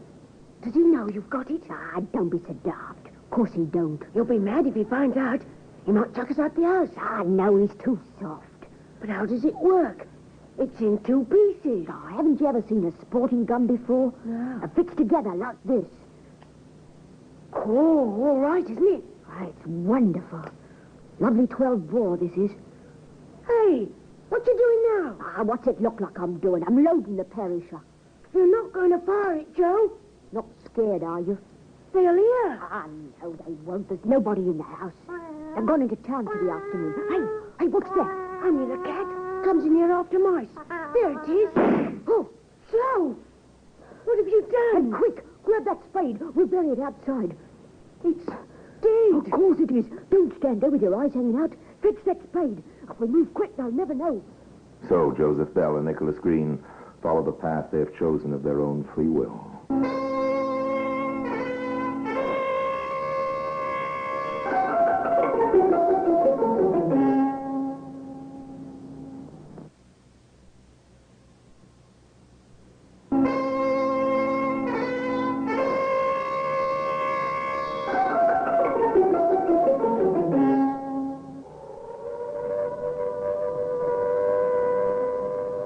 (1944), springtime. The Allied forces are poised for the invasion of Europe. But in a last desperate gamble, Hitler has launched his armada of V1s, the flying bombs that were to have brought England to her knees, had they been launched a little earlier, and had the defenses been less effective. Those defenses did not number Bell and Green among their gallant company. Bell and Green back in London are looking for easy money. At 16, says Bell, a man has got to have money. Yes, and they are 16 now. Old beyond their years and already experienced in the art of making easy money. But in a small way, as yet. Look out, here comes another V1. Here, the engine stopped. Which way was it going, did you see? No. Oh, well, why worry? We've got to buy it sometime. We're okay. It dropped in the next block. It must have been pretty close to the cop station. I hope it was on top of it with all the lousy coppers inside. Here, let's go into this cape and see what we can find. That was London in 1944. A shattering explosion brings death and destruction. But it's just around the block. We're okay here. Life goes on. We're used to it. Take the table where the soldier is, Nick. Right. You mind if we sit down, soldier? No, carry on. Yeah? What can I get you? Beans on toast and a cup of tea. Plenty of sugar. Same for me. Huh, plenty of sugar. You'll be lucky. And make it snappy. Oh, of all the cheek. Not bad, eh? Listen to me, partner. Women's out in this team, get it? Oh, I don't understand you at times, Joe. Don't you ever look at a girl? Not unless I can get something out of her. Change the subject. Okay. You got a light on you, soldier? Oh, sure. Tar. Ever fagged yourself? Oh, thanks very much. Happen to know where that last bomb went off? Round the corner somewhere? Hope it wasn't too bad, for the poor devil just stopped it. Rotten things, them buzz bombs. Yes. Hard on the women and children. Oh, don't talk about it. I've just lost my wife and nipper. She was 22. The boy was 18 months. I told her to keep away from London, but she come back. You know what it is, living with strangers. She wanted to be home. Now there isn't any home. Just a crater. Oh, I'm sorry about that. When did it happen? Last week. That's why I'm here. Got a compassionate posting to clear things up. Was that your bike I saw outside? Yeah. I'm a Donar at the War Office. Dispatch rider, eh? Yeah. Is that why they give you the pistol? Yeah. Enfield 45. I only wish I could have a crack at the gun with it. But my time will come. I've asked to go back to my unit in the 11th Armoured. 2 teas. Thanks, beautiful. Who's seen you home tonight? Ah, look, what do you take me for, a cradle snatcher? I'm bringing the beans. I told you to cut it out. Oh, shut up. You asked for it, chum, and you got it. You mind your own business. Now, take that back. What do you mean by talking to the soldier like that after he's lost his wife and kid? Eh? Go on, apologize. Of course. I'm sorry. Ah, don't worry. Forget it. I've got other things to think about. Yes, of course you have, pal. Here I say, what do I do with my gloves? I don't know. Oh, it's all right. It's all right. They're down here on the floor. I can get them. Nice drop of tea, this. Yeah. Where the blazes are you going, Joe Ferret? No. I've got them down here. Oh, the gloves. Yeah. Here, I say, got the time on you, soldier? Yeah, it's 9:30. 9:30? Are you sure? Yeah, I set me watch for Big Ben when I come past about an hour ago. Oh, it's going all right. Here, we got to get moving. Why? Why? Because we promised to go round to Percy's and sit with his kids until his wife gets back from fire duty. He leaves the house at 9:30. She won't be back for an hour. Oh, so the kids will be all alone, will they? Yeah. Oh, that's rough. Here, look, we'll have to skip the beans on toast. Be a pal and give this to the waitress. Tell her what's happened, will you? Yeah, right. I'm glad you're doing a good job. I'll explain. Yeah, well, thanks. Come on, empty head, let's go. Joe, what's all this? Who's Percy? Run, Nick. I got that false pistol. Holy smoke. You see how it all works out? The soldier, Lance Corporal Busby, had loosened his belt. The holster with a pistol in it was resting on a chair under the table beside him. It was only a matter of seconds for Bell to remove the pistol from the holster. There was no lanyard running from the gun to the Lance Corporal's shoulder. If there had been, 2 innocent lives might have been saved. That pistol was to fire the 2 bullets that may be seen today in the Black Museum.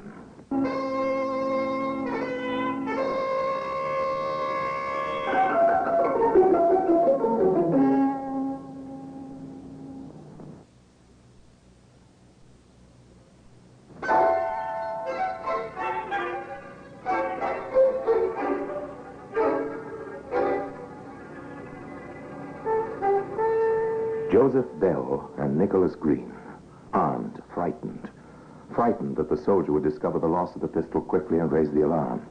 Why did Bell steal the weapon? Why, 2 years before, had he taken the farmer's shotgun? To kill. Now, as his running feet carry him through the darkened streets of London, with a roar of exploding, flying bombs always in the next block, he doesn't know what he's going to do. He doesn't know that very soon he is going to kill. Not a cat this time, but a man. Well, we got away. That was a good story about Percy and the kids, Joe. You got some imagination, you have. I decided to get the pistol before we sat down, even if it meant following that bloke outside and crushing him. What are you going to do with it? Well, what do you think? Don't you feel good knowing I've got it? Yeah, it might come in handy. Yeah, the engine of the boat bomb's cut. Blimey, it's coming this way. Come in here, you boys. No, you take your hands off me. No, don't be silly. Come in. There, let me go. Do you hear? Nonsense, boy. All right, you've asked for it. Go! Bell fired at the precise moment when the bomb exploded. This time the explosion wasn't quite in that next block. The warden, it was an air raid warden named Thompson, who had tried to drag Joseph Bell into a shelter, the warden fell dead, with a bullet in his heart and a piece of shrapnel in his chest. The shrapnel alone would not have been fatal, and by the strange way of things, the murderers were unharmed. Quick, we gotta get away. This is nothing to do with me. You shot him. You're just as much in it as I am, and you know it. Yeah, come on, before the ambulance gets here. Oh, I'm scared. Don't worry, they can't hang you at 16. Now save your breath and keep going. Keep going, boys. You're going to keep going and keep going until you've used the second bullet. Then you'll stop. Forever. I've got to slow down. Okay. But I wish you wouldn't get in a panic. You almost get me worried, too. Aren't you worried, Joe? What about? Well, the stiff back there. Him? I'm not worried about him. They'll think he was killed by the bomb. There was blood all over him. Oh, cool off, Nick. You're a man now, and there's a war on. You're too young to know that air raid victims still have a death certificate.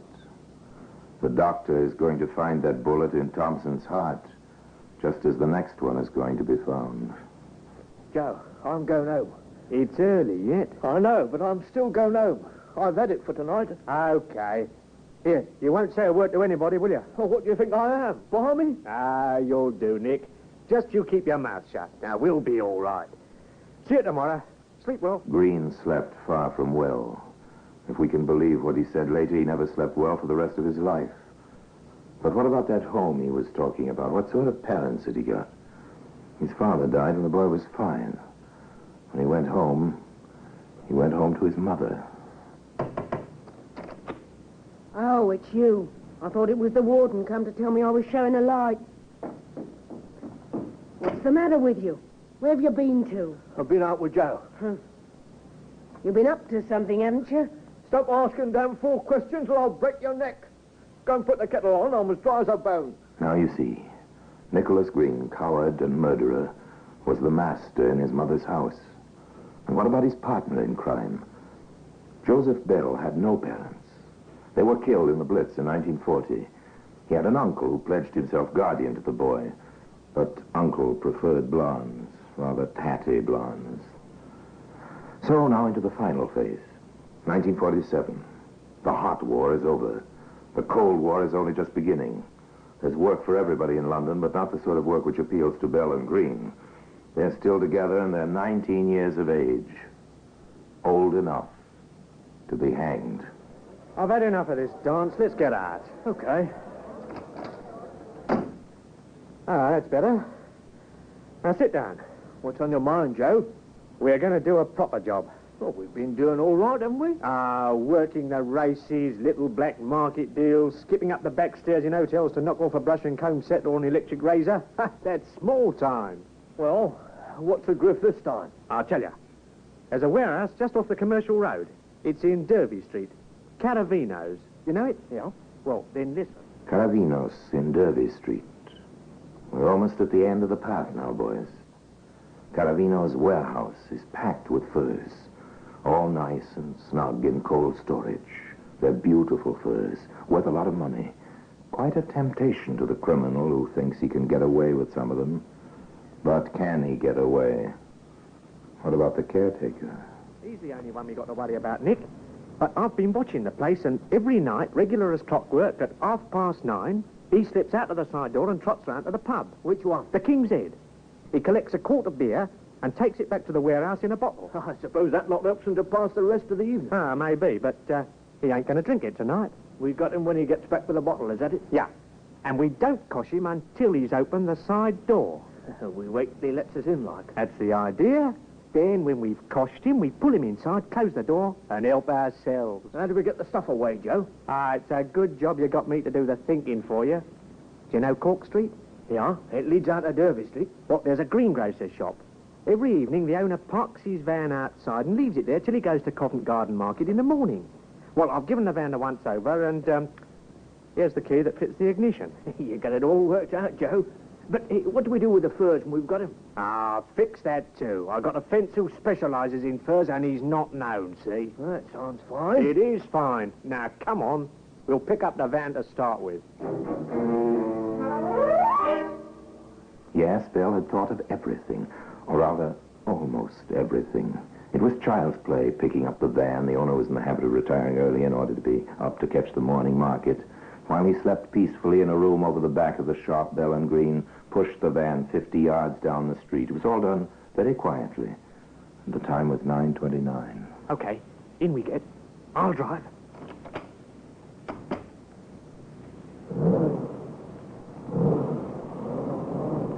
Aren't you going down Derby Street, Joe? No, not yet. I'm taking you to the King's Head. Oh, we can't go in there. We're not going in. We're going to drive past and pull up. Then we keep an eye open behind and spot the caretaker when he comes out. And when he comes out? Yeah. What's the time now? 9:30. 9:30. What's up with you? Seen a ghost? Yeah, I think I have. This is not the first time your 0 hour happened to be 9:30, is it, Nicholas Green? Remember that cafe 3 years ago when your partner stole the pistol he's carrying now inside his coat? 10 minutes later, a man was killed. Remember? It's funny, that's what it is. Darn bloomin' funny. Shut up! Pull yourself together.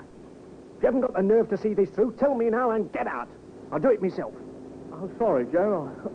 I'm okay. I started thinking, that's all. Leave the thinking to me. Here's the pub.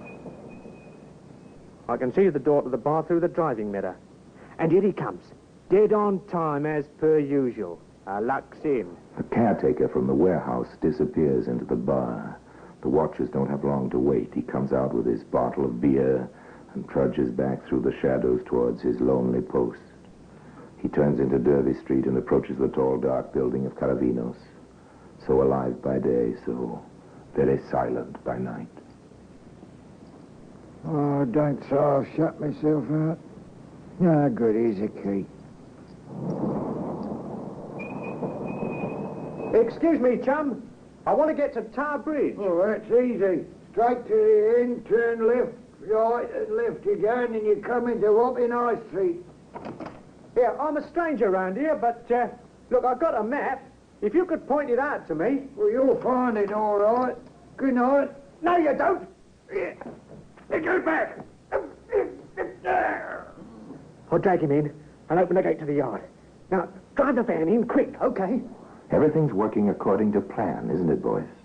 You've thought of everything, almost everything. You wouldn't know about that little electric contact you break as you open the door to the cold room where the mink furs are stored. You wouldn't know that it causes an alarm call to be piped through to the information room in Scotland Yard. And you wouldn't know that even before you could get that first load of furs down to the van, the net is closing in. A police car's on the patrol, on the commercial road less than 2 minutes away. It receives the message which marks the end of your short path. Hello, 9G. Hello, 9G. Intruders believed to have entered Caravino's fur warehouse, Derby Street. Over.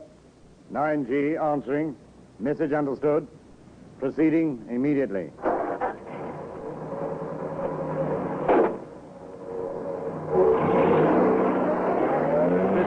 I wonder. I shouldn't think so. I've had 22 years in the force, and I never had the luck to get onto a real job yet. You should worry, Tommy boy.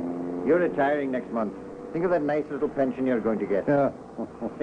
You're going to sit back and grow more prize lupins for the rest of your life. But PC Tom Wallace was never to draw his pension, and he was never to grow any more prize lupins. This was the first real job he had waited 22 years for. He'd always known what he would do. He'd approach quietly, turn off the car engine before he got to the scene of the incident, and tread lightly. He'd make sure his brother officers followed his example. He wasn't going to fall down on his first real job. And somehow he knew this was it. Quiet, quiet. Is the door locked? Yes, but look down there. Oh, blood. Try the gate. It's open. We'll go back to the car and signal for reinforcements. Pete George and me is going in. Nick, take that load out to the van. I'll go back for some more. Okay, Joe. Make it quick. The sooner we're away, the better I'll like it. All right, son. The game's up. Coppers, let There's the freezers on you. How many more up there? Find out. Don't worry, we will. Come on, George. I can see a light through the door. Get back, you fatted ox! I've got a gun! Drop it, you young fool! Let him have it, Joe! Drop it! Look out, Joe, where you're going! The lift shaft behind you!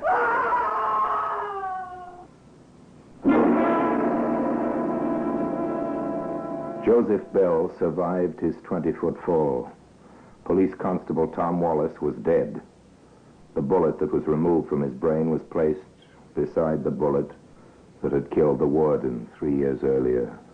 It is established beyond doubt that the bullets were fired from the same weapon.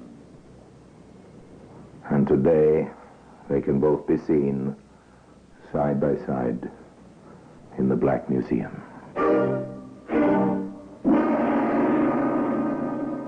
Orson Welles will be back with you in just a moment.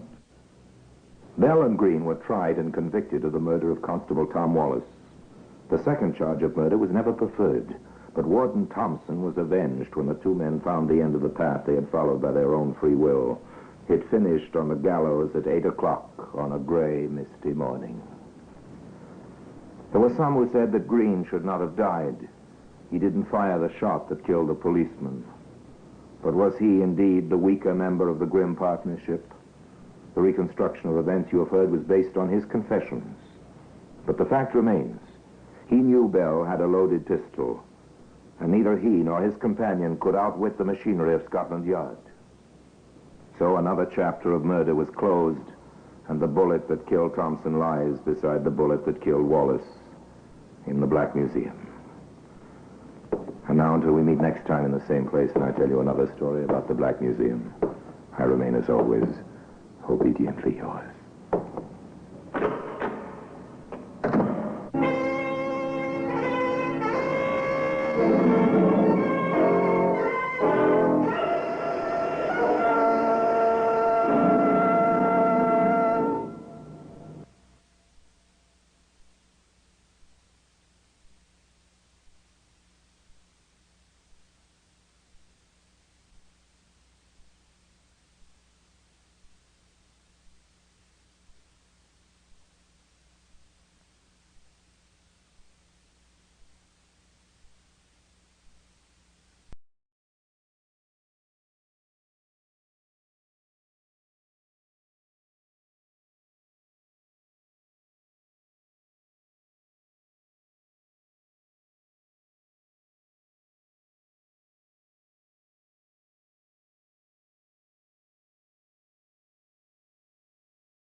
What evil lurks in the hearts of men? The Shadow knows.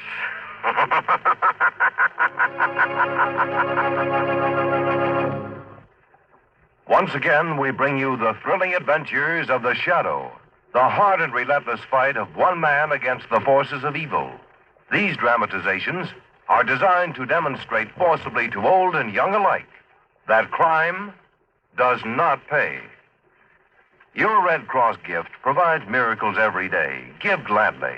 Help the Red Cross continue these miracles of health giving and life saving in our community. With your gift, you rob earthquake, fire, and flood of their distress. You feed the starved. You curb disease. You prevent disease. You give comfort to disabled veterans. You make human miracles possible every day.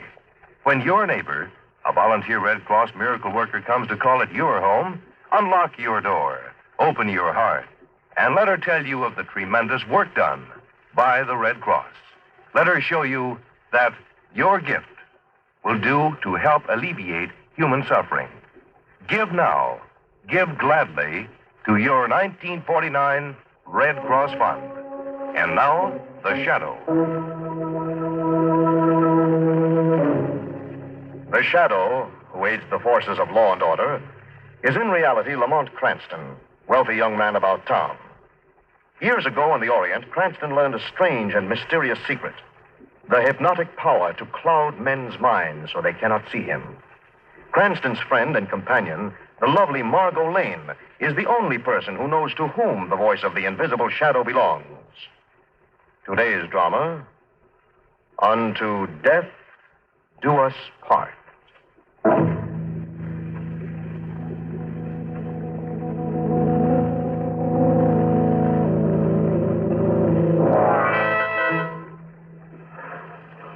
On a stormy March night, 2 years ago, a heavy-set man with a deeply scarred face stands outside the window of a hunting lodge, looking in at a blonde woman dressed in green lounging pajamas. After a moment, the heavy-set man turns and walks to the door of the lodge. A cruel grin plays on his face as his fingers grip the steel handle of the automatic in his pocket.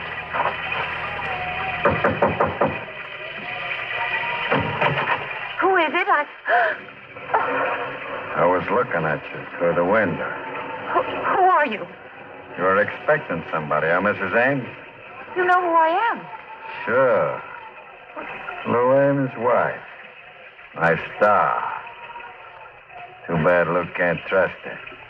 Lou goes out of town and right away You're one of Lou's spies. Get out of here. You gonna ask me in, Mrs. Ames? Take your foot away from that door. Yeah. When I finish what I come up here for. If you don't leave me alone, I'll call the police. Go ahead, Mrs. Ames.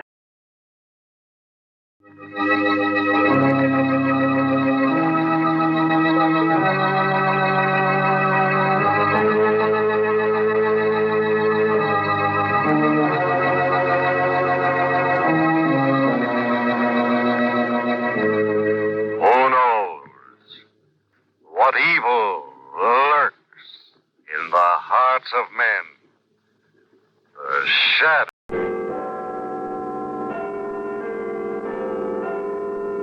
From the Black Museum, a repository of death, a memorial to crime. Here in the grim stone structure on the Thames which houses Scotland Yard is a warehouse of homicide, where everyday objects, a pocketbook, a rag doll, a paperweight, all are touched by murder. Look, here under the glass case. We'll open it up and, with the permission of the curator, we'll take out two small objects that speak directly of violence and sudden death. In the palm of my hand, I'm holding two bullets. Each has claimed a life, an innocent life. And these twin messengers of death have a common origin, although 3 years passed before the first was followed on its fatal mission by the second. When the bullets were rotated, groove by groove, under a comparison microscope, points of similarity in the scoring were evident. It is established beyond doubt that the bullets were fired from the same weapon. a Service Enfield 45 as issued to the fighting forces of Britain. But these bullets were never fired against the enemies of Britain. That is why they can be seen today in the Black Museum.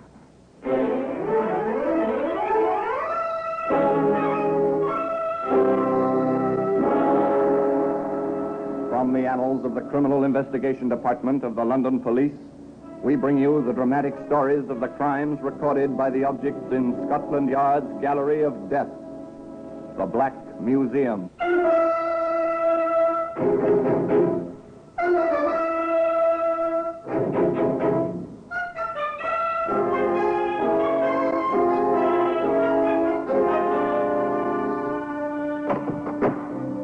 Here we are in the Black Museum, Scotland Yard's Museum of Murder. Yes, beyond these stone walls, the life of London flows and ebbs like the muddy waters of the Thames, but here it is quiet, very quiet. Yet there's a tension in the cold air, as if unseen eyes were watching. Come with me, past row upon row of inanimate objects, each one marked with the names of the killer and the victim.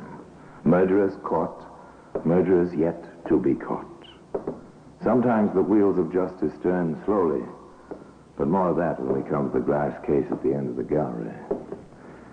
Now I see the watching eyes up there just below the ceiling. There hang the death masks of criminals of bygone days. They form a grim frieze.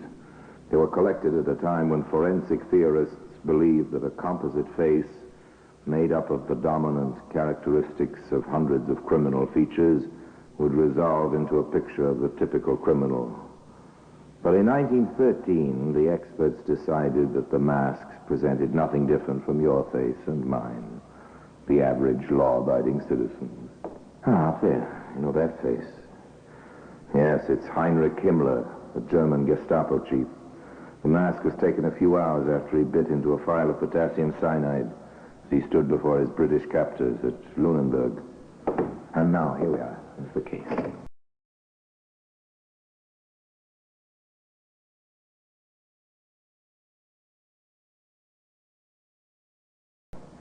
Here are the two bullets. One fired in 1944 when London shook under Hitler's onslaught of V1s. The other fired during the uneasy peace of 47 when anxious eyes were turning eastward. And the story of these little pieces of metal is the story of a byproduct of war. It is the story of two boys. They never lived to reach man's true estate. They died by hanging when they were 19. But the path that led them to the scaffold, they found when they were age 14, evacuated to a farm in the country. It's the summer of 1942. All Europe lies under the heel of the invader. England is surrounded by a ring of steel, and the gunners on the white cliffs of Dover look across the narrow straits upon occupied France. But on Rington Farm in Cheshire, all is peaceful. Or is it? Hello, Joe. What you got under your coat? Hey, come into the barn, quick.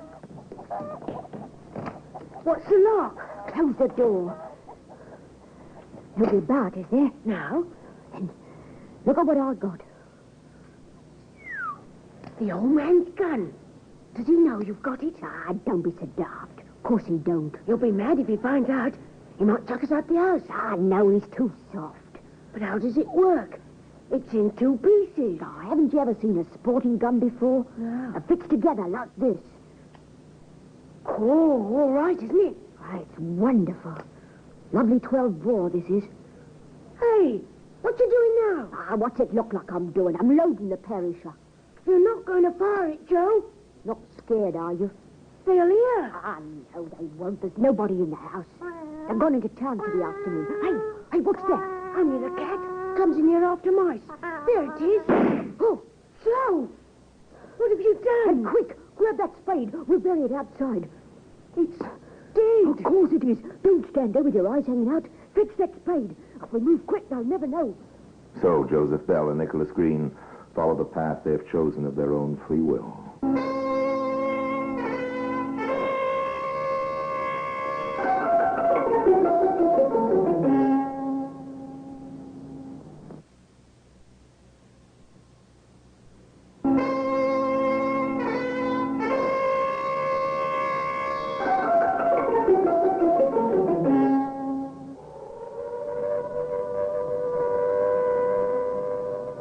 1944, springtime. The Allied forces are poised for the invasion of Europe. But in a last desperate gamble, Hitler has launched his armada of V-1s, the flying bombs that were to have brought England to her knees. Had they been launched a little earlier, and had the defenses been less effective. Those defenses did not number Bell and Green among their gallant company.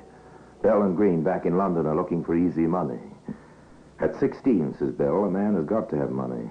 Yes, and they are 16 now. Old beyond their years and already experienced in the art of making easy money. But in a small way, as yet. Look out, here comes another V1. Here, the engine stopped. Which way was it going, did you see? No. Oh, well, why worry? We've got to buy it sometime. We're okay. It dropped in the next block. It must have been pretty close to the cop station. I hope it was on top of it with all the lousy coppers inside. Here, let's go into this cape and see what we can find. That was London in 1944. A shattering explosion brings death and destruction. But it's just around the block. We're okay here. Life goes on. We're used to it. Take the table where the soldier is, Nick. Right. You mind if we sit down, soldier? No, carry on. Yeah? What can I get you? Beans on toast and a cup of tea. Plenty of sugar. Same for me. Huh, plenty of sugar. You'll be lucky. And make it snappy. Oh, all the cheek. Not bad, eh? Listen to me, partner. Women's out in this team, get it? Oh, I don't understand you at times, Joe. Don't you ever look at a girl? Not unless I can get something out of her. Change the subject. Okay. You got a light on you, soldier? Oh, sure. Ever fagged yourself? Oh, thanks very much. Happen to know where that last bomb went off? Round the corner somewhere? Hope it wasn't too bad for the poor devils who stopped it. Rotten things, them buzz bombs. Yes. Hard on the women and children. Oh, don't talk about it. I've just lost my wife and nipper. She was 22. The boy was 18 months. I told her to keep away from London, but she come back. You know what it is, living with strangers. She wanted to be home. Now there isn't any home. Just a crater. Oh, I'm sorry about that. When did it happen? Last week. That's why I'm here. Got a compassionate posting to clear things up. Was that your bike I saw outside? Yeah. I'm a donor at the War Office. Dispatch rider, eh? Yeah. Is that why they give you the pistol? Yeah. Enfield 45. I only wish I could have a crack at the gun with it. And my time will come. I've asked to go back to my unit in the 11th Armoured. 2 teas. Thanks, beautiful. Who's seen you home tonight? Ah, look, what do you take me for, a cradle snatcher? I'm bringing the beans. I told you to cut it out. Oh, shut up. You asked for it, chum, and you got it. You mind your own business. Now, take that back. What do you mean by talking to the soldier like that after he's lost his wife and kid? Eh? Go on, apologize. Of course. I'm sorry. Ah, don't worry. Forget it. I've got other things to think about. Yes, of course you have, pal. Here I say, what do I do with my gloves? I don't know. Oh, it's all right. It's all right. They're down here on the floor. I can get them. Nice drop of tea, this. Yeah. Where the blazes are you going, Joe? Ferret? No. I've got them down here. Oh, the gloves. Yeah. Here, I say, got the time on you, soldier? Yeah, it's 9:30.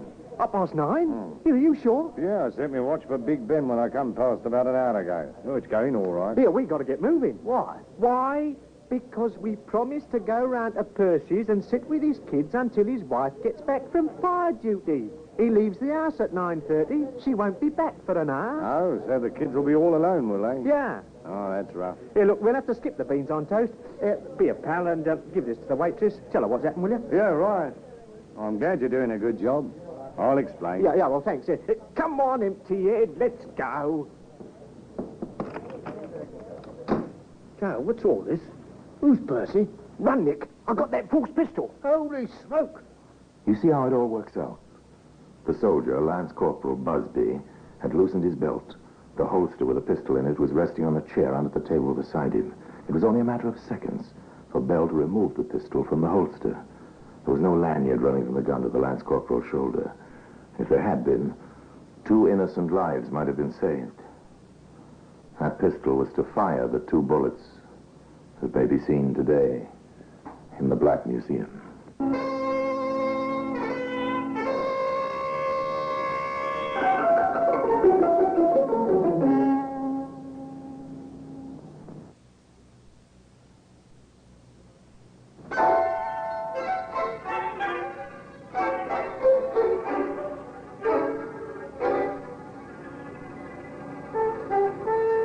Joseph Bell and Nicholas Green, armed, frightened that the soldier would discover the loss of the pistol quickly and raise the alarm. Why did Bell steal the weapon? Why, 2 years before, had he taken the farmer's shotgun? To kill. Now, as his running feet carry him through the darkened streets of London, with a roar of exploding and flying bombs always in the next block, he doesn't know what he's going to do. He doesn't know that very soon he is going to kill. Not a cat this time, but a man. Well, we got away.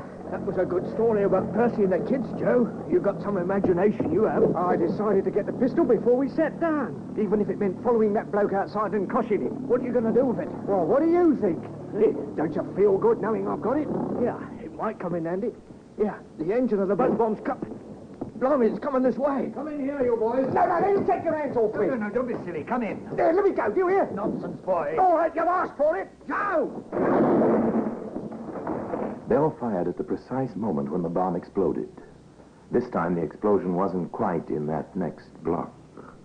The warden, it was an air raid warden named Thompson, who had tried to drag Joseph Bell into a shelter, the warden fell dead, with a bullet in his heart and a piece of shrapnel in his chest. The shrapnel alone would not have been fatal, and by the strange way of things, the murderers were unharmed.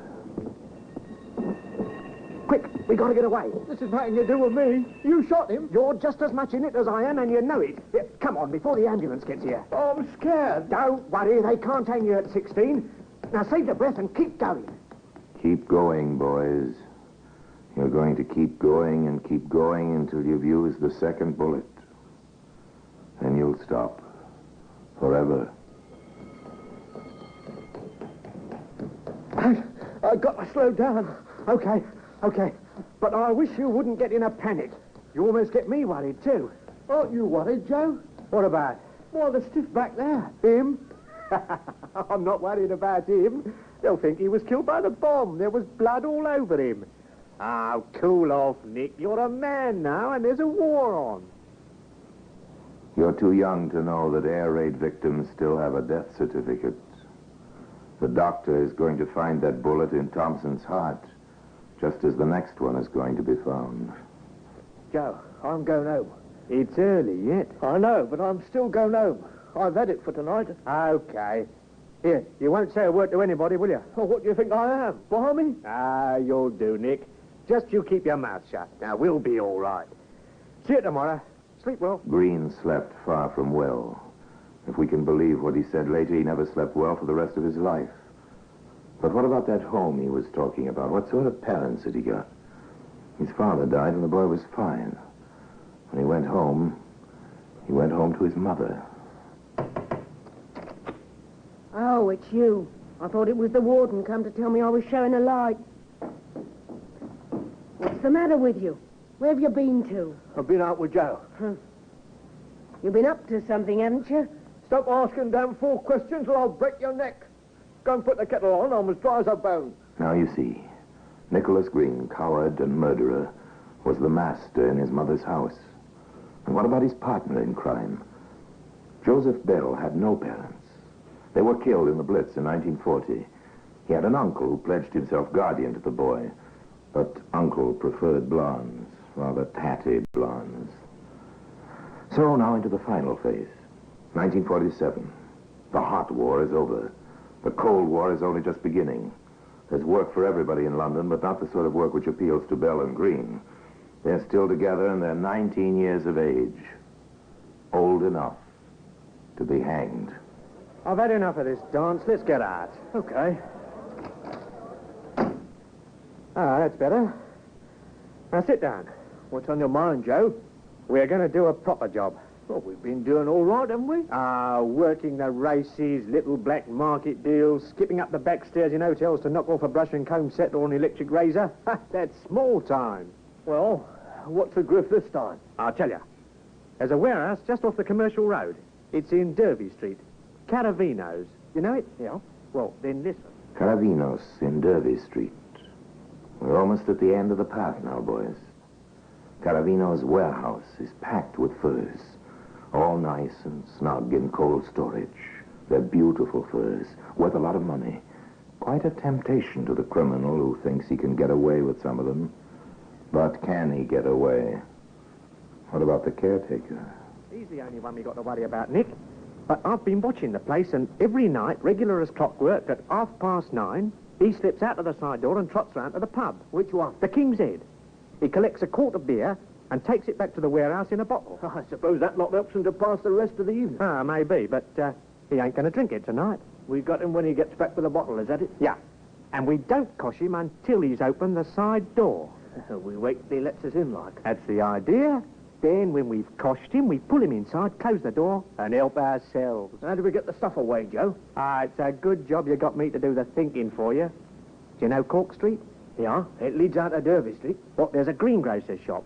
Every evening, the owner parks his van outside and leaves it there till he goes to Covent Garden Market in the morning. Well, I've given the van a once-over, and here's the key that fits the ignition. You got it all worked out, Joe.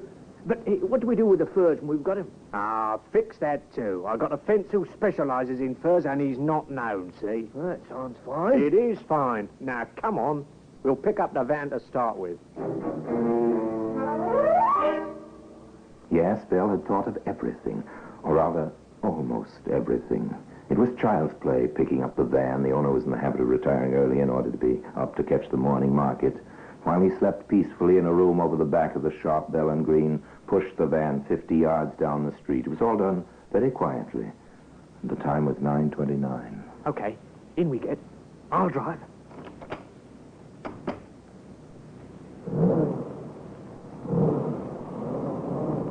Aren't you going down Derby Street, Joe? No, not yet. I'm taking you to the King's Head.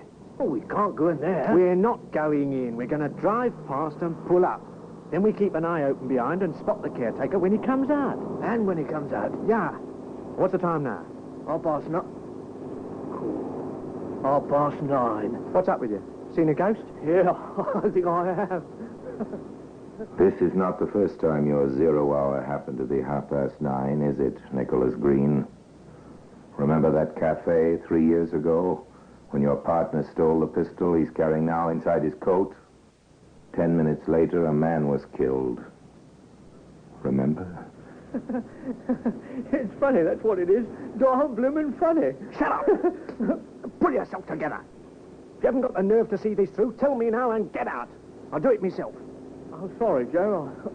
I'm okay. I started thinking, that's all. Leave the thinking to me. Here's the pub. I can see the door to the bar through the driving mirror. And here he comes. Dead on time, as per usual. Luck's in. The caretaker from the warehouse disappears into the bar. The watchers don't have long to wait. He comes out with his bottle of beer and trudges back through the shadows towards his lonely post. He turns into Derby Street and approaches the tall, dark building of Caravinos. So alive by day, so very silent by night. Oh, don't say I've shut myself out. No good, here's a key. Excuse me, chum. I want to get to Tower Bridge. Oh, that's easy. Straight to the end, turn left, right, and left again, and you come into Wapping High Street. Yeah, I'm a stranger around here, but, look, I've got a map. If you could point it out to me. Well, you'll find it all right. Good night. No, you don't. Go back. I'll drag him in and open the gate to the yard. Now, drive the van in quick, okay? Everything's working according to plan, isn't it, boys? You've thought of everything, almost everything. You wouldn't know about that little electric contact you break as you open the door to the cold room where the mink furs are stored. You wouldn't know that it causes an alarm call to be piped through to the information room in Scotland Yard. And you wouldn't know that even before you could get that first load of furs down to the van, the net is closing in. A police car's on the patrol, on the commercial road less than 2 minutes away. It receives the message which marks the end of your short path. Hello, 9G. Hello, 9G. Intruders believed to have entered Caravino's fur warehouse, Derby Street. Over. 9G answering. Message understood. Proceeding immediately.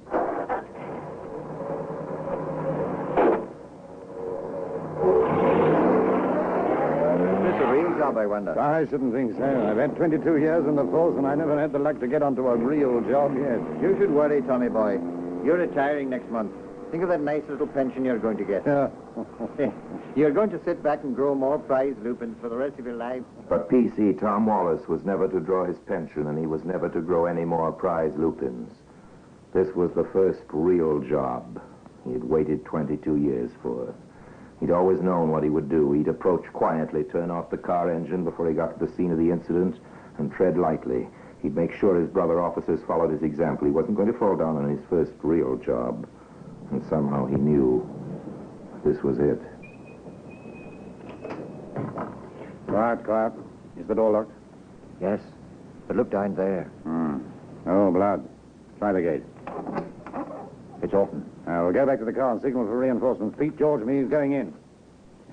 Nick, take that load out to the van. I'll go back for some more. Okay, Joe. Make it quick. The sooner we're away, the better I'll like it. All right, son. The game's up. Coppers! Let me go! There's the priestess on you. How many more up there? Find out. Don't worry, we will. Come on, George. I can see a light through the door. Get back, you bloody ox! I've got a gun! Drop it, you young fool! Let him have it, Joe! Drop it! Look out, Joe, where you're going. The lift shaft behind you.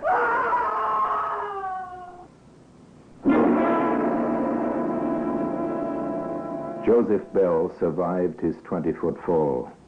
Police Constable Tom Wallace was dead. The bullet that was removed from his brain was placed beside the bullet that had killed the warden 3 years earlier. It is established beyond doubt that the bullets were fired from the same weapon. And today, they can both be seen side by side in the Black Museum. Orson Welles will be back with you in just a moment. Bell and Green were tried and convicted of the murder of Constable Tom Wallace. The second charge of murder was never preferred, but Warden Thompson was avenged when the two men found the end of the path they had followed by their own free will. It finished on the gallows at 8 o'clock on a gray, misty morning. There were some who said that Green should not have died. He didn't fire the shot that killed the policeman. But was he indeed the weaker member of the grim partnership?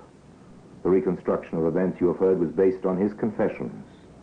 But the fact remains, he knew Bell had a loaded pistol, and neither he nor his companion could outwit the machinery of Scotland Yard.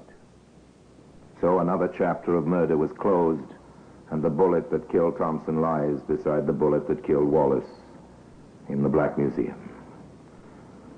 And now, until we meet next time in the same place and I tell you another story about the Black Museum, I remain, as always, obediently yours.